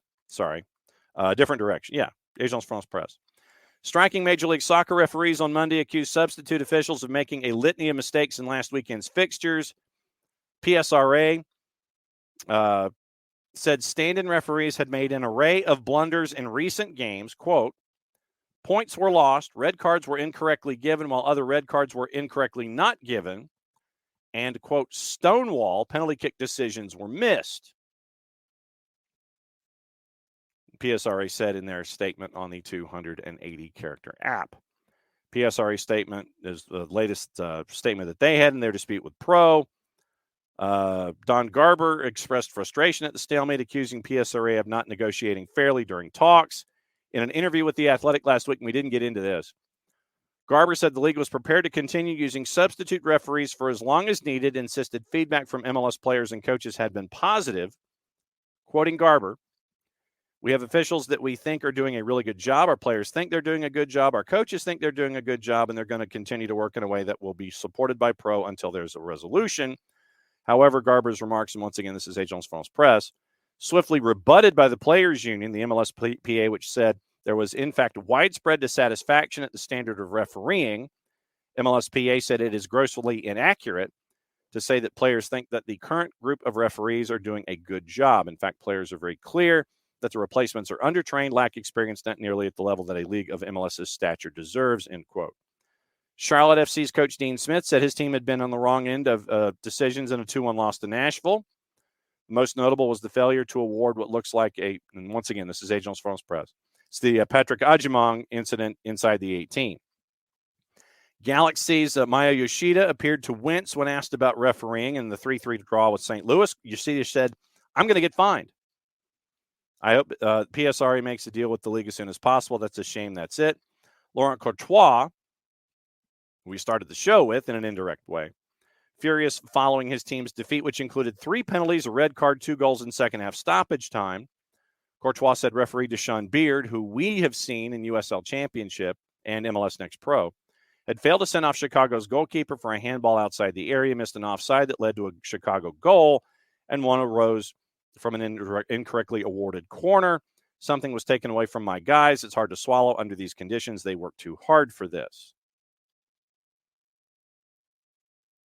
So that is what's on the mind of some folks as we roll through the news here this morning. Okay, Rich is letting us know about Barcelona and Real Madrid meeting in New Jersey on a summer friendly. And by the way, Rich will know this firsthand. Lionel Messi is not going to be at the Argentina match. He's not going to be participating. He might be there, but he will not be participating in the Argentina match at Lincoln Financial Field coming up in the window. So Rich lets us know, once again, when you guys send in all the bolos, because you're faster than I am on a lot of this stuff. Barcelona, Real Madrid, New Jersey summer friendly. El Clasico preseason friendly in August at MetLife. And part of a mini summer tournament, which will also see the 2 Spanish giants taking on Manchester City, Chelsea, and AC Milan. Matches taking place at Yankees. Why? Matches also taking place at New York's Yankee Stadium, Manchester City, AC Milan. I know the why, but why?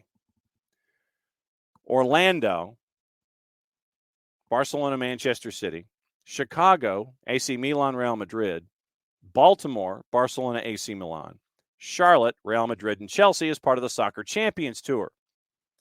Saturday, July 27, Yankee Stadium is Manchester City, AC Milan.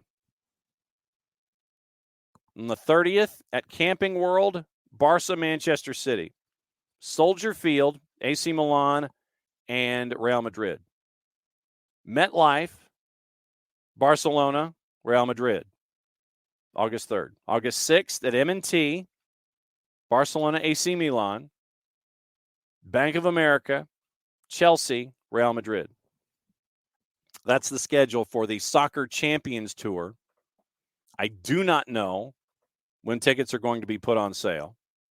I do have a gut feeling, however, that those tickets will not be for a double negative, will not be in, yes, Del Yankee Stadium.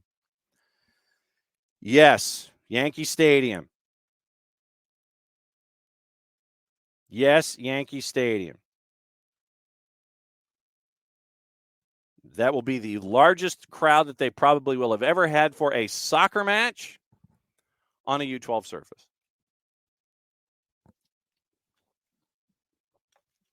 Michael Head, all these preseason tournaments are pure garbage. No. I want to see what the ticket prices are. I legitimately do. We also mentioned what's going on in Serie A. Salernitana, by the way, they've moved on to their 4th coach this year. They announced Tuesday that Stefano Colantuono will be their 4th coach of the year, and Frank Ribery will be his assistant. Brought in until the end of the current season to replace Fabio Liverani, sacked following just over a month on the job. I feel like I'm looking at Watford. Liverani had replaced Filippo Inzaghi. Inzaghi lasted 4 months after Paulo Sousa had been fired in October. 2 wins all season, 12 points from safety, 9 points to go. So suffice to say that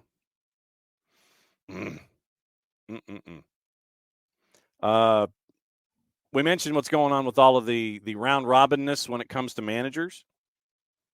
Birmingham City is going back to Gary Rowett. Remember how we talked about things being a circle? Going back to Gary Rowett. Rowett managed from 14 to 16, set to return on an interim basis to try to keep him in the championship. Outside the relegation zone on goal difference with 8 matches to go. Tony Mowbray stepped away from the job to undergo medical treatment back in February. Expected to be out for between 6 to 8 weeks with assistant manager Mark Venus taking over. Club have acted to bring in a temporary replacement to save them from trouble, so Rowett will be their 4th manager of the year at Birmingham City. Remember John Eustace? Remember Wayne Rooney? Yeah, now you've got Tony Mowbray in February, who said that following a health assessment, medical diagnosis requiring him to receive treatment, so he stepped away. And then you had Tony Mowbray stepping away. You had Mark Venus stepping in as a substitute, the assistant coach in the interim, and now Gary Rowett. Same thing, by the way, is happening at Nantes in Ligue 1, by the way, where they have gone full circle. And it's just, I don't know if people just run out of ideas or what. I have no idea. If they just run out of ideas and you're just kind of going, yeah, sure, let's go back to the future and figure out what to do. By the way, we mentioned what's going on at Nantes. Luke Entwistle at the Guardian. Nantes have sacked 2 managers this season, now turning to a man they fired 10 months ago. Fired Pierre Aristui and Jocelyn Gourvenec after losing to Strasbourg on Sunday. Aristui had worked at Nantes for 7 years in various roles. Still under contract through 2025. But the owner decided that his decision to sack him was hasty and ill-judged. 13 managers at Nantes since the start of the 16-17 season, 4 taking charge since 2020 and the 2021 season alone. So they have circled their way back to previous managers. So I don't know if you just run out of ideas or what, but they brought back a guy they fired 10 months ago. 10 months. 10 months ago, you fire a guy, then you're bringing him back. Well, probably because you're probably still under contract until 2025 and you don't have to pay him twice. Just saying. The government has confirmed in England, by the way, Paul McInnes at the government, an independent regulator for English football is imminent after the government confirmed plans to put a bill before the parliament under which clubs could be fined up to 10% of revenues if they breach agreed conditions. Bill is to be published today, defining the powers of the regulator according to 3 objectives: improve financial sustainability of clubs, ensure financial resilience across the leagues, and to safeguard the heritage of English football. Details of the bill will get looked at, months in the making, and it was regarded by the current Prime Minister as a historic moment for fans. All I'm going to say is this: good luck in improving financial sustainability. Just ask Jess about that with her beloved Reading. Ensure financial resilience across the leagues. I think they're doing pretty good, at least in the Premier League right now. They've got to figure out how to get the deal done with the lower division. And safeguarding the heritage of English football. I don't know what that means. Sounds pretty official, but good luck. Also, let's see. What am I missing this morning? Yeah, Rich, in discussing what's going on. Well, and Michael, this is absolutely true. Michael did this himself. Michael says if you want to see your real team go overseas. Michael did that. They went to go see, he and the boss went to go see Chelsea at Stamford Bridge. They got tickets. They walked in. They also had to be reminded that they had to wear Chelsea gear if they're going into a Chelsea bar or a Chelsea pub. Dell got to see Man U and Old Trafford, Craven Cottage, Fulham. Rich reminding us about Messi and no Messi. Ticket prices dropped a lot after the Messi announcement, enough that Rich might actually go. And that, not necessarily a surprise. News from Doug Robertson at the AJC. And this was late in the match. Stian Gregerson suffered a meniscus injury against Orlando, unavailable for Saturday, no timeline for return. There's an incident off the top of my head. I don't know if it came from that, but the Dalton McGuire push late into and toward Brad Gazan, that would be the leading contender in the clubhouse as to when the injury happened. So that means that your back four is probably going to be some combination of Hernandez, Abram, Derek Williams, and Brooks Lennon. Noah Cobb and Efren Morales will be called up probably for the matchup in Toronto on Saturday. And they'll keep an eye on what's going on with Atlanta United in Toronto. So this means no Almada, no Gigi, no Gregerson, no Wiley, no Sleesh, no Fortune, no Abram. Oh, sorry. So that probably means that with Luis Abram gone, that probably means that it's going to be some combination of maybe Aiden McFadden. Yeah, he was. I was off, Michael. Abram did get called up. So back four, some combination of McFadden. I mean, it'll be Brooks and Derek Williams and Ronald Hernandez. That three, you know. Those three are familiar with the system. The fourth one will be some combination of maybe Noah Cobb, maybe Efren Morales, maybe Aiden McFadden playing left back. So 3 of the 4, we know you'll have your depth coming up from the 2s. The 4th spot will be the one that's the question. Yes, ill-timed, absolutely. Well, when Orlando guy pushes you in the back late in the match, trying to truck you from behind, I think it was like with 20 minutes to go, because you could tell that Gregerson was struggling for that final 20 minutes. Jarrett and I were in that, the press box is in that section of the stadium opposite the supporters group. And after Gregerson got pushed down, no, Gazan, haven't heard anything about any kind of injury with Brad. I know that he went down and got treatment late. Haven't heard anything about Brad. Checking Doug's notes. Nope. Nothing on Brad. Nothing new on Brad. But yeah, the Gregerson news came out about 20 minutes ago. So that's where that is. A couple of other bullet points. Kobe Mainu called up to the senior England squad. Gareth Southgate is a leading contender for the Manchester United job. Let's see. News in the front office from another couple of folks. All right. So I think that's where we are. So, yeah, the Gregerson news is ill-timed. But like I said, I think that you look at the moment 20 minutes from the conclusion of the match where he got pushed in the back. That's one. That's one moment. But was it another moment too? So I know we can sit there being looking at things going on against the purple team. I know the default is to look at McGuire and the McGuire push. Thinking back on it, kind of an innocent push, even though it was a push, it was not something that caused a buckling of that knee in that moment. It was just more of Gregerson going down. So don't know when it happened, although he was ginger in his movements for the final 20 minutes of the match. So, yep, no Gregerson. So that makes 7. But once again, that's why you built the team this way. You know what 3 of your 4 at the back are going to be. You don't know what your 4th is. You probably are going to have Nicholas Firmino and Muyumba and probably Dax McCarty. My guess is that Dax would be more of he would be your 6, and Muyumba would get to engage offensively and go forward more.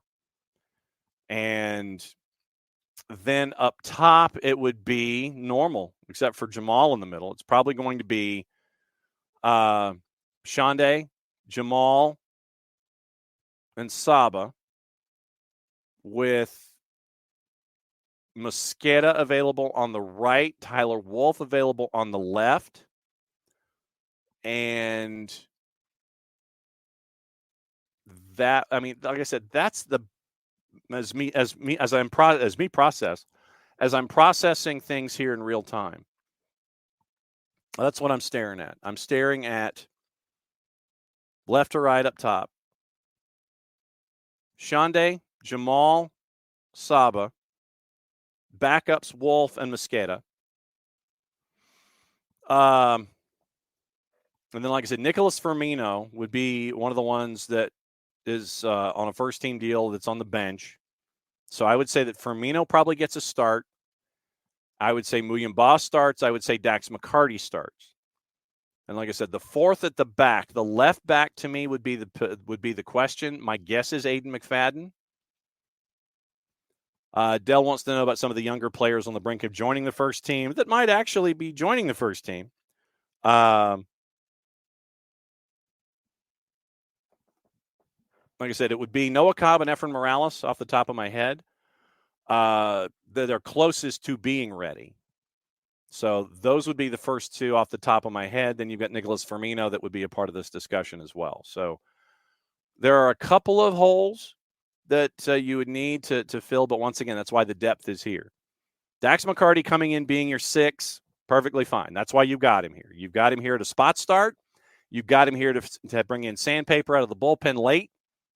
That's what you're staring at with Dax McCarty. Totally cool with that. And you're going to need that, especially with Gregerson not being available Saturday, to help out at the back. Don't be surprised if Dax drifts back and helps out. And at times it's almost like a back 5. Or it ends up with it being a back 4 and Brooks rotating up. So think of it this way. You might have times where Dax drifts back and it's a back 5, or Dax drifts back from his 6, becomes almost like a de facto center back, and then everything kind of twists one place. Brooks goes up and engages. Then your right back, which might be Derek or probably Ronald. So it would be Derek and Ronald. So Ronald then becomes a right back. And then that way it twists to where Ronald's at right back. You know what Ronald can do. Derek moves around. Then it is Aiden or whoever it is at left back twists around as well. So everything would and Dax pulls in. So it ends up being something like Ronald, Derek, Dax, or Ronald, Dax, Derek, and Aiden McFadden as your left back. Then once again, Tristan goes and engages offensively. Nicholas Firmino engages offensively. Oh, Luke Brennan is another one, Del. Another young winger that's there for Atlanta. So, like I said, that's why you have this depth constructed. That's why you've built the roster in this way. That's why you have the 2s to help you out in this way. So look out for Noah Cobb. Look out for Efren Morales. Look out for Aiden McFadden. Look out for Luke Brennan. Look out for Nicholas Firmino. That's what I would anticipate as part of the party heading to Toronto. So, and Derek Etienne. Well, but also, Michael, Derek Etienne is also recovering from an ankle injury, and so he's still rehabilitating his way through. He played 45 minutes for Atlanta United 2. If Derek can give you experience off the bench, then take that too. But Derek Etienne Jr. right now still recovering from an ankle. Yeah, but Del, he spent some time on the 2s just to get some reps. He needed some minutes in rehab, and that's the other aspect of what the 2s are for, is that you can have those players learn. The younger players get to learn so they can be ready for first team, and also for first teamers to come back and help out when they're rehabilitating, trying to get back to full song. So Derek Etienne recovering from the ankle injury, got 45 minutes in this past week for Atlanta United 2 in their match. And so I don't know where Derek is in his rehabilitation. Derek probably makes the trip, and he would be available for 20 minutes maybe in the second half to help things out. So Derek would be experienced also. So, do you do something where maybe late you end up with, if you need something like this where Nick turns into your striker and Tyler drifts back and Derek is your left wing, perhaps. So like I said, like I said, there are good questions to have. There are good questions to have here. But the fact that you have all of these different players that can fit into all of these different positions, that's a good thing. When you have 7 guys that will not be a part of your road trip to Toronto, that's why you've constructed. That's why Carlos Bocanegra and the front office have constructed the roster in this way. That's why you have it constructed in this manner. So when you have international windows, and by the way, Toronto will not have Davy Flores or their captain, Jonathan Osorio. This will be the challenge. It will be the offense of Toronto up against the back line of Atlanta. And the stability that is there. But I think the continuity of having guys that are there every day, challenging for those starts, I think that that's part of the discussion here. That once again, like I said, I'm looking at it being Brooks, who will engage, Ronald, who will slide over, Derek, who will be in place, Dax, who will drift back, and then probably Aiden at left back. That's my guess. Ronald has been known to be at left back or whatever, but I think you need Ronald more centrally in this situation, especially now that you don't have Gregerson. Because if Gregerson had played, I would have had a combination of Ronald, Derek, Gregerson, and Brooks at your back line. Now, to me, this means that Aiden McFadden probably ends up getting more minutes. But I want to see what they do at left back since Caleb won't be there. Muyumba starts. I think McCarty starts. Nicholas Firmino probably starts. But then up front, like I said, up front you're normal. Outside, it's your left wing is normal. Right wing is normal. And Jamal is your backup striker, so Jamal goes in there. But I can see what you're staring at. No, Michael, Michael wants to know, we're going to be missing so much quality, makes you wonder if we should have international quality players. You absolutely should. Thanks to MLS scheduling. I think that's the other element in this, but that's the assumed risk in all of this. You want to have quality international players, but once again, that's why you build from within. To where you have a Nicholas Firmino, who's a Swiss Army knife and can pretty much be wherever. Nicholas Firmino spent time on the back line. When he was asked to spend time at the back, he put in time at the back.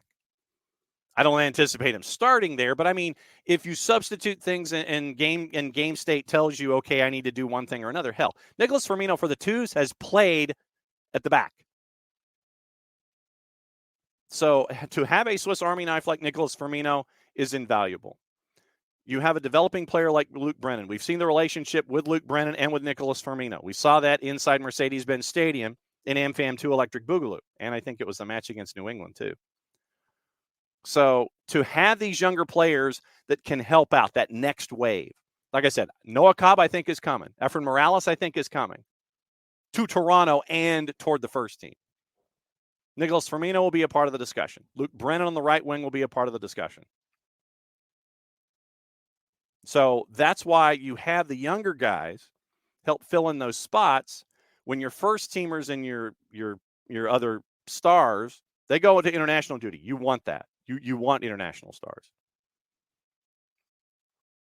But that's why you have that's why you have the guys challenging for those first team positions in practice Monday through Friday. So they can be ready for these moments. That's why you have the academy guys practicing with the first team so they can be ready for these moments. The second team practices with the first team. The first team's second wave practices with the first starting 11s. That's why you have this 3-deep approach.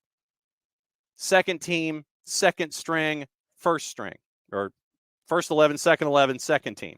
That's why you have it that way. For situations like this. Like I said, I think that the matchup coming up in Toronto is the offense Insigne Bernardeschi up against the back line for Atlanta United. But once again, the back line for Atlanta United, 3/4 of it, The backups will be there. They'll be young, but they're not afraid to be in these situations. Noah Cobb hasn't been afraid since the age of 15. He was playing in USL Championship. He was playing up against dudes that were twice his age, and he didn't care. Still doesn't care. Noah Cobb, I think, as we develop center back U for Atlanta United, I think that is going to be that literally that has been where Atlanta United has been building the back line. Miles through the draft, Caleb Wiley through the academy, Noah Cobb through the academy, Efren Morales through the academy. That's what you're getting. Build with the youngins from the back. You get the younger ones also on the wings too, like Luke Brennan, Aiden Torres, 15. I think he just turned 16. Not afraid of anything. I think Aiden Torres is going to be another one who might be a year or two away. So, Dell, I keep adding names to the list. But more immediately, Firmino, Brennan, Cobb, Morales. Right behind, Aiden Torres. So that's your longer answer to a shorter question. But no, you want to have international talent, but that's why you build the way that you build. That's why Carlos Bocanegra and the front office have built the way that they have. Bring in the high-priced talent to help you score and help you make the magic.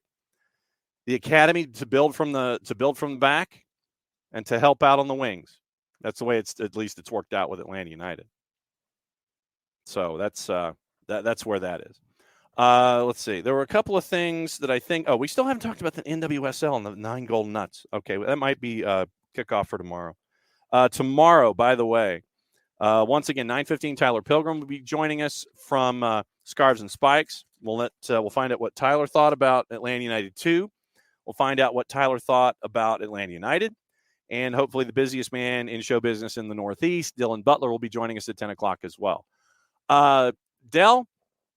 Watch the twos on Apple TV. You can also listen to the twos here on the SDH Network. Carolina Core coming to town on Sunday at 3, pregame at 2:30. Jason will have the call. Maddie and I will have pregame and post and all the points in between. So tomorrow, once again, Tyler Pilgrim, Scarves and Spikes at 9:15. Dylan Butler at 10 o'clock, and unless he's like traveling the Northeast and tackling everything else that's there. And then 5:30, 7:30, Midtown and Billerica at soccerdownhere.mixler.com. And so that's our game tomorrow. Traditionally Tuesdays, but this week it's a Wednesday. Next week is off the wall crazy busy as we're getting ready toward the end of the regular season and region play. So crazy busy next week, but this week it's doubleheader tomorrow, Midtown Billerica. Matches on Friday, Carolina Core and Atlanta United 2 on Sunday. Kickoff, pregame kickoff at 2:30, kickoff a little after 3 o'clock, like 3:03. So you can watch them on Apple TV, but you can listen to it just as much here on the SDH Network. Okay, a couple of other things on the list before we go. I thought that there was some other stuff that I needed to talk about. And thanks for putting up with what's going on. Apparently, the plan for Wickham to buy the training ground from our friends at Reading has now officially been put on hold. Wickham have put plans to buy the training ground on hold due to, quote, due to seeming planning limitations allowing only Reading FC to use the training grounds. Importantly, this is from Wickham on their website, quote, importantly, it was agreed that while the details were being finalized and due diligence carried out, Wickham's majority investor would provide sufficient financing to Reading to allow it to pay its tax obligations and operating expenses, including payroll for staff and players. It was Wickham and Wickham's major financiers' belief that they were helping Reading in professional football with the offer to assist its neighbor in a manner that had historically been used in the past by many football clubs.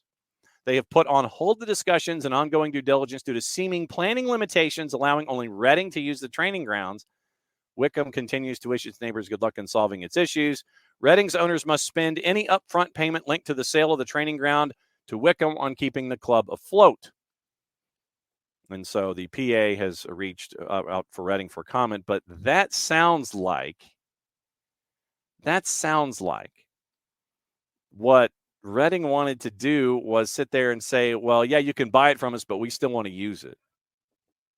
You can use it, but we still get to use it, and we might be priority. So that still sounds like That still sounds like something that's kind of out there that we'll keep an eye on. So there's that.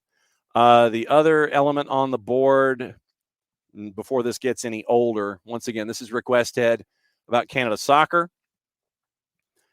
If Canada's soccer men's team, and this is from our friends at TSN and Rick Westhead, if Canada beats Trinidad and Tobago Saturday, Canadians advance to play in the Copa America. But if they win,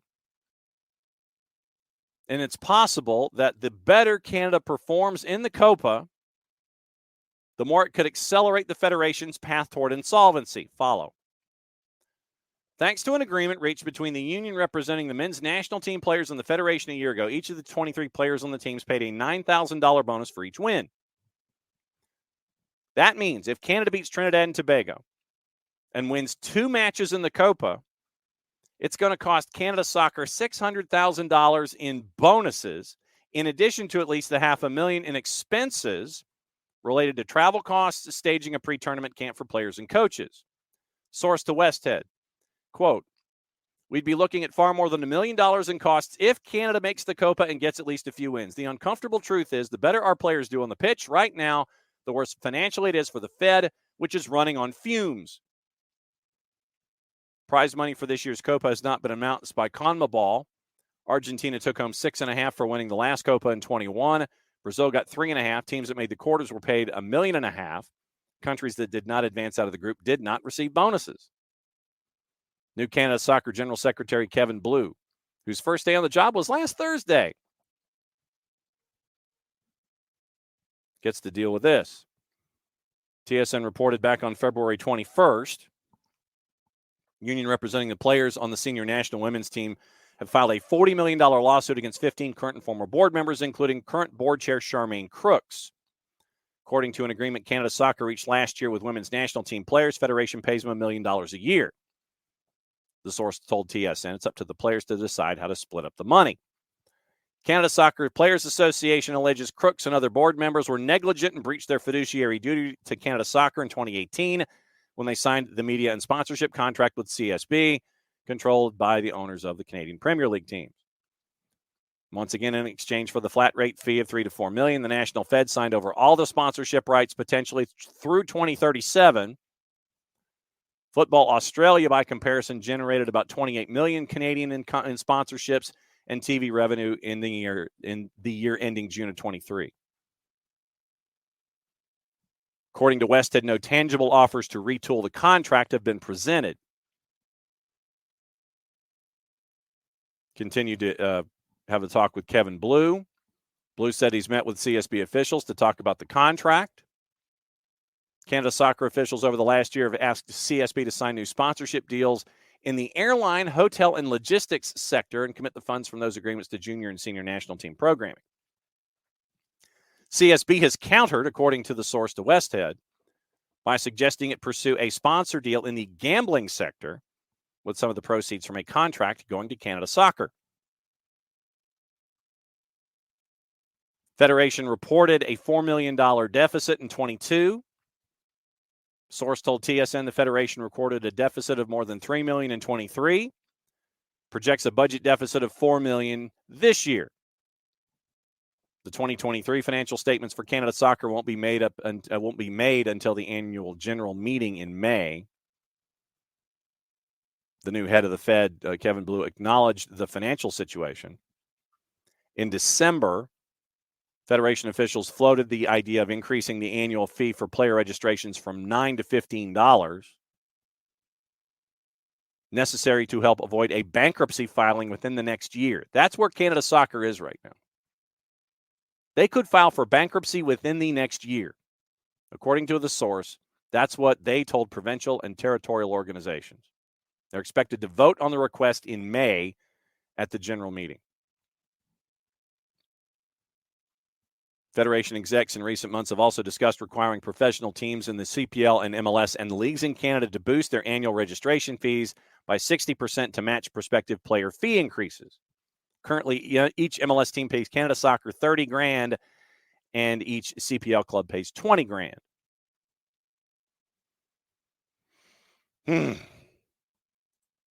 Continued requested required reading of the day. Once again from our friend Rick Westhead, TSN, to show you just how things. You think things are a mess down here at times? That's what's going on in Canada. We're 10 minutes over. I apologize for that. Let's go gossip, rumor, and innuendo before we go. And then we'll get into what's on and what to watch on TV. So let's get into what to watch on TV. All right. So Tuesday, Open Cup. We know about Open Cup. We talked about Open Cup. We know it exists. DAZN Women's Champions League quarters, Ajax, Chelsea, Benfica, Lyon, 1:45 and 4 Eastern. Paramount Plus, Copa de la Liga at 8:15. Open Cup at ussoccer.com.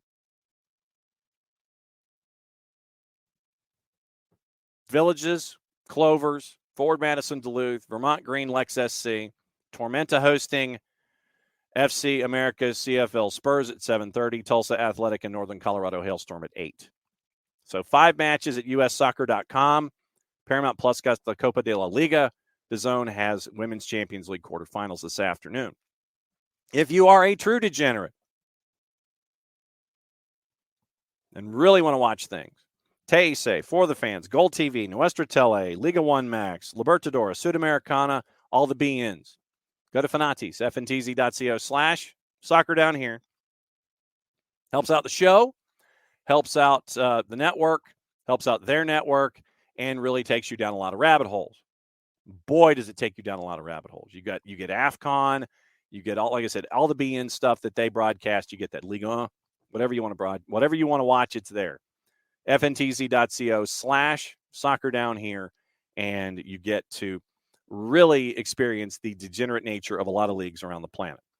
We got a lot of degenerates in here, Del. You know that. Gossip, rumor, and innuendo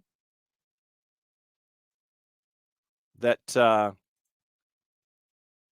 we have today. Newcastle is going to consider selling Bruno Guimaraes to fund their summer spending spree, because remember, they've got to spend because they're about $30 million away from violating profit and sustainability rules. Their negative is already in the high 60s, low 70s. Remember, you can only have $105 million in recorded losses in a 3-year period. Otherwise, you're in violation of the profit and sustainability rules.